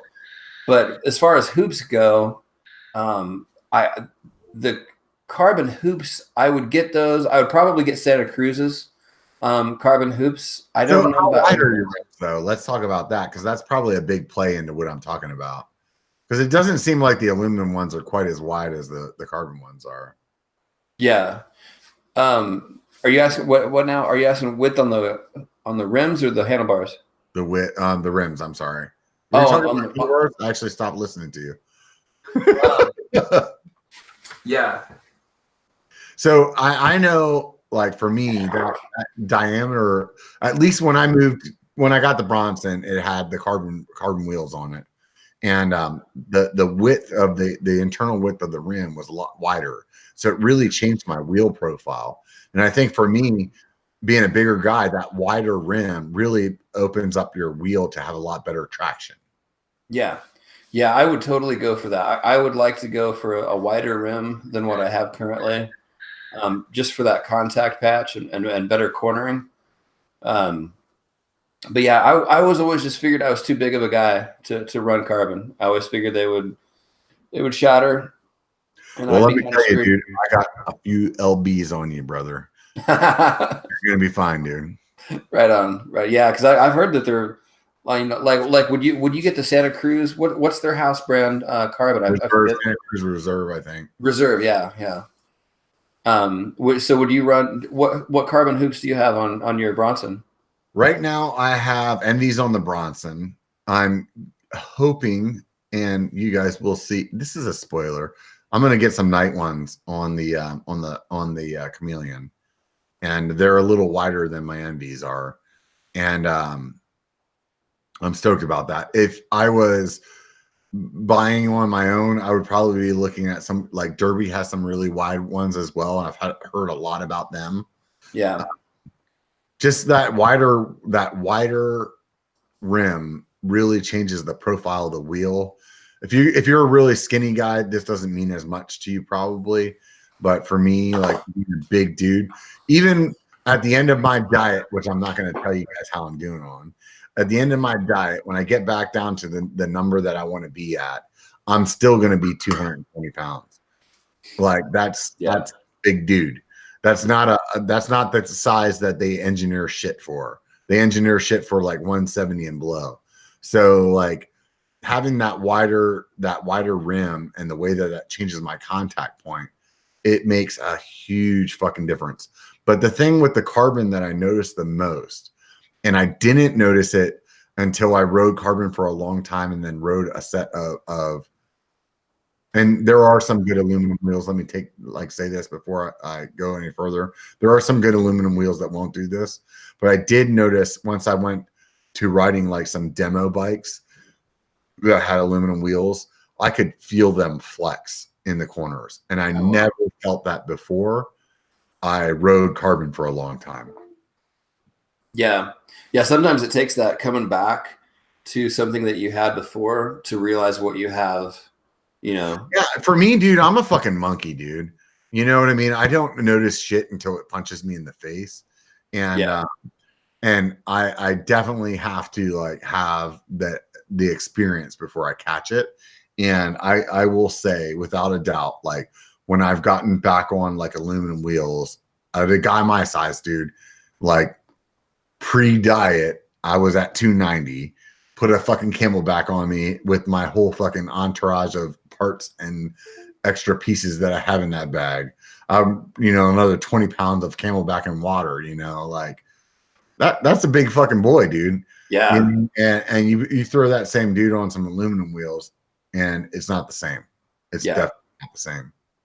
Now, do you run, and I'm just thinking of big dudes on bikes. Do you run an air shock or a coil shock? Dude, this has been a very, very like religious fucking like issue in my head over the last few months. And I still say stay on air because everybody tells me that the coil, everything that they tell me about the coil and the downhill sounds so much fun up until the point where they tell me it's not as playful. And I like to have fun. And I am willing to lose maybe some of that cush for the playfulness. And that I've heard that the cush is awesome on the coil, but you lose some playfulness. Are you running coil or air? I run coil. So do you feel like it loses some playfulness? Well, see, that's what I was wondering. I really kind of had to ask myself, and I kind of felt like I felt like I was able to liven the bike up a little bit more because of having a coil shock, just because I wasn't having to navigate around this crazy high air pressure that I needed to have in my air shock, which that, you know, having to run so much air pressure in an air shock at least to me, it felt like it kind of limited how much the other settings on the shock really had an effect on the bike. But then I'm a set it, forget it kind of guy. So like I pump my fucking my rear shock up to like 300 psi, and I just ride it until like 6 months from then. Whenever I'm like, oh, that sounds fucked up, and then I put the pump on. I'm like, oh, I'm at fucking 200. No wonder it sounds, you know, like so. Like for me, the biggest thing was every time that somebody talked to me about a coil was they said it wouldn't be as playful, and to me, like we talked about this earlier, the Bronson is not very playful on its own. So I definitely don't want to like step that down any from where it's at, you know? Yeah, you don't want to encourage a more dead feel from, you know, because that has always been kind of one of the Achilles the Achilles heels of that VPP suspension. See, the thing is about that bike, and I have to say this is like that bike stays to the ground. So like, it is hooking up all the fucking time. Yeah. It is doing its job very fucking well. Yeah. And I am not downing that by any means. I love the traction that I get out of that suspension. Love it. But I tell you, when I demoed the giant Trance and every little pebble I was in the air on, I had a good fucking time that day. I don't know if that was my daily rider, if I would be that stoked about it, but that day it was fucking fun as hell. Yeah. You know? Well, see, that's why I know that my next bike won't be a Santa Cruz, because I want to get to. I think I want to explore some of these other single pivot bikes because, like you said, they're so playful. When you get and there's so many bikes out there that have you know single pivot designs. They may not look like they're single pivot, but there's a lot of single pivot bikes out there, and single pivot bikes are always, you know, 100 times more playful than a VPP bike. And it doesn't mean that they're going to be less efficient. I don't think. It just means that they have a different, more of a playful characteristic to them. And that's kind of why I would go to a different kind of bike that had something that was more playful, because it's like a get her done kind of a bike for sure. For me, I would give up the playful for a bike that really hooks up better. I mean, obviously that's why I'm riding the Bronson. Like At the end of the day, dude, I want that thing to stick when I want it to stick. And I'm not as concerned about I can make it be playful if I want it to be. And that's the one thing that I would be afraid of with that playful bike whenever I rode it. Let's just say the trail that I was on that day had a lot of features that were fun to pop off of. But if I was taking that through some like really gnarly chunk, I don't know if I would have been as happy. You know what I mean? Yeah, for sure. For sure. So what bike did you have before your Bronson? I had a 2005 or 6 Cannondale Prophet. So it was a single pivot bike. It had 144 millimeter lefty up front and whatever it was on the back. I think they marketed it as like 5.5 inches of travel. And that bike was awesome. You know, it was a really good bike. Yeah. But, you know, nowadays shit has changed, man. So much shit has changed. So it's definitely, it's a whole new world. Yeah. I would tell anybody, I used to be a huge proponent, and I still am, of like buying a used bike. I think that you can get a lot of bang for your buck if you're on a budget to get a used bike. However, if you have a bike that is 5-6 years old, you can buy. The same thing goes with like computers nowadays. You can buy a bike that's like low end and still be miles away better than what you have on the high end. Yeah. My Chameleon that I just bought has the NX shifting like drivetrain. It's amazing. It's been like it's been a great fucking like drivetrain wise, blown away. The brakes that came on it, the SRAM level. And I obviously have not obvious. Those of you guys that are new to the channel, I don't like SRAM brakes. The brakes blow donkey balls. They are getting actually changed tomorrow. But the drivetrain, dude, SRAM, like that NX drivetrain, it's cheap, but it's good. It does what it does. When I push the button, the gears change smoothly. You know? Nice. So now, have you favored SRAM Shimano drivetrains over SRAM drivetrains, or do you have any preference? In the past, I always bought Shimano because it was just like what I liked. Mm-hmm. And once I bought the Bronson, it had SRAM on it. That's when the Eagle came out and stuff like that. And once I started riding SRAM drivetrain, their drivetrain is way better. Is it? Way better. Without a doubt, their drivetrain is way better. I gotta say, so for the past, probably for the past year and a half, maybe 2 years. Yeah. Oh gosh, 2 years, 2 or 3 years now. I've been on Shimano drivetrain, and really? and I gotta say that my next drivetrain will probably be SRAM. For that same reason. This, dude. Shimano, when it changes gears, it's like kunk. Yeah. Kunk, yeah. Kunk. Like it gets in there, it does the job. But when you change gears on a SRAM drivetrain, you're like, did I just change the gear? Did it change? Like it is smooth. It is like butter. So when I was running a SRAM drivetrain on my Bronson, at that time I was running Shimano XT brakes. And Shimano and SRAM have done such a marvelous job of making sure that nobody's shifter fits with the other guy's brake or vice versa. And so let me tell you something. There's a company out there. They're called Problem Solvers. Yeah. And you can hook up a Shimano brake to a SRAM drivetrain with them. Yep. That's the way to go for it. Running on Bronson until just recently. I have Saints on the Bronson, and I have the SRAM shifter, and I use those Problem Solvers. They're really cheap, and it all integrates into like one collar or whatever you want to call it. They're great. But brake wise, Shimano has the brake market down, dude. Yeah. Down pat, dude. Yeah. Like, good brakes. If you have SRAM brakes and you're like, man, I want these to be better, you want to know how to upgrade them, get Shimano. Yeah, for sure. I don't want to hate on anybody, but man, I just haven't heard.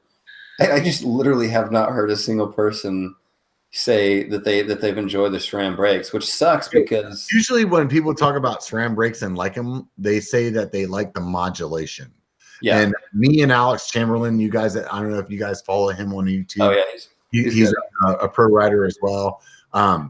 We have this internal joke that modulation means shitty. So like it's a marketing way of saying your brakes are good, but no, modulation means like.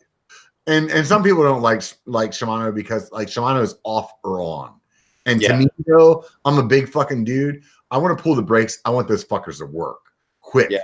I don't want to fucking pull that shit down to the handlebars. I want to be like, it's either off or on, and I will my brain will figure out how to modulate that. I don't want the brake to be modulating. You know what I mean? Yeah. Yeah, for sure.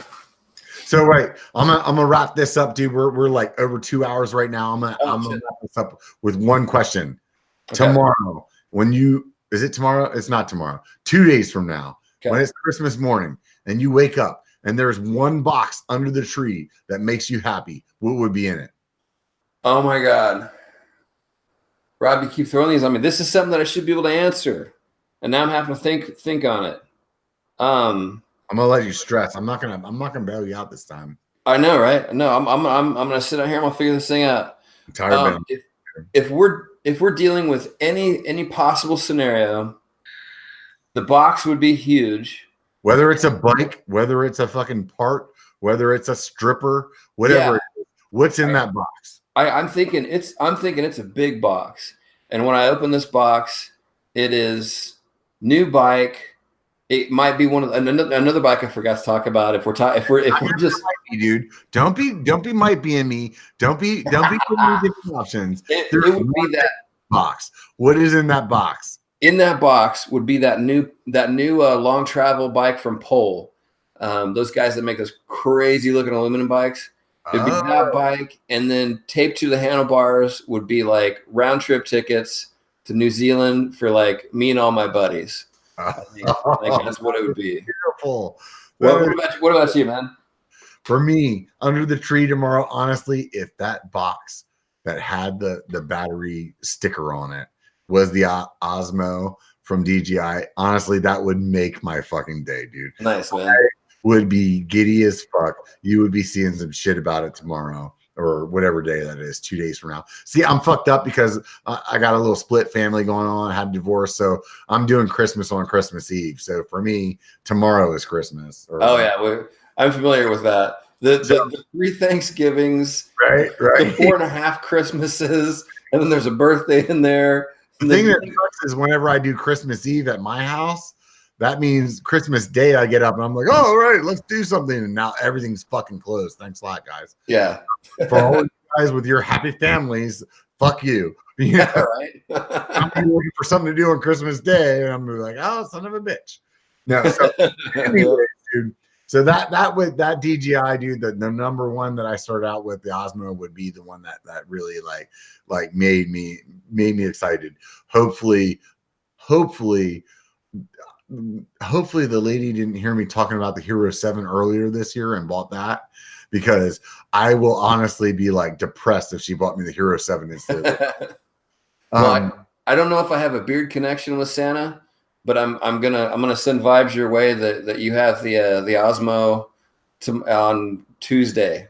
I thought you were gonna send me an Osmo. I was like, wait a minute, I thought we were having a moment, dude. Right. So hey, let's wrap this up, man. First of all, if you guys are enjoying anything that you saw tonight, if you laughed once, if you laughed twice, if you even thought about laughing, please hit the fucking thumbs up button. If you're not subscribing, if you're one of those people that's just like, listen to this shit, holy shit, there's only 28 likes and 46 people. There's 46 people that should be hitting the thumbs up button right now. Yeah. Hit that button. If you're a person that hasn't subscribed, definitely hit the subscribe button. If you listen to this as a podcast, please stop by whatever means that you watch this podcast on and leave a review. Anything less than 5 stars, unless they only have 4 stars, is not acceptable. Outside of that, I really need to see my Instagram get over 2,000 followers. So if you go to @BikerB1, so B1KER B1, or you go over to Sean's Instagram. Sean, what's your Instagram? Horns High MTB. That is a lot to spell. So if you can do Horns High MTB, you can follow him as well. That would be great. You can do that on Instagram or Facebook. For me, is your Facebook the same? Yeah. Facebook's the same for him. Definitely, dude. The social media presence helps a lot. I want to tell you guys, if you like this hat that I've been wearing tonight, there it is, a little biker hat. You can stop by the biker shop at biker.com, B1KER.com, and pick one up. Or you could get a shirt, not the one that I'm wearing, but there's some fun ones on there. I put a couple new designs up there this last week or so. Please stop by and do that. Earlier, like I said, 250 subscribers or followers or suckers, whatever you want to call them, on Patreon. If you guys want to stop by Patreon, it's $1 a month. You get the access to my coupons. There's 25% off a bunch of companies, 20% off of companies, 15%, 10% off. There's money to be saved for $1 a month. Or you could throw out $5 a month. Buy me one beer a month. Buy me one beer a month. And that would make me very happy. And you get a sticker pack and you get extra content. That would be awesome at patreon.com/biker or patreon.biker.com. There's a lot of ways that you can get there. I'm sure you guys can figure this out. You're all fucking adults. I really appreciate you, Sean, fucking hanging out with me tonight, having a good time. I appreciate everybody that's been on the stream tonight. I appreciate everybody that's listening while you're sitting in your commuting work or your commuting traffic, going to work on the day after Christmas, the day after that. If you're listening to this 6 months from now, this list still applies. Buy all that shit. It doesn't matter. If you, and remember, those Ride Concepts guys, if you hit them up, tell them Biker sent you, because I really want them to know. I sent them like 6 emails and they never answered me. So I just want them to hear the Biker Camp come live. Thank you very much, Sean, for being on tonight, dude. I appreciate it. It was super fun, dude, hanging out with you again. Dude, thanks for having me, man. Thanks for having me. Nothing on your list. I'm down with that. I'm okay with it.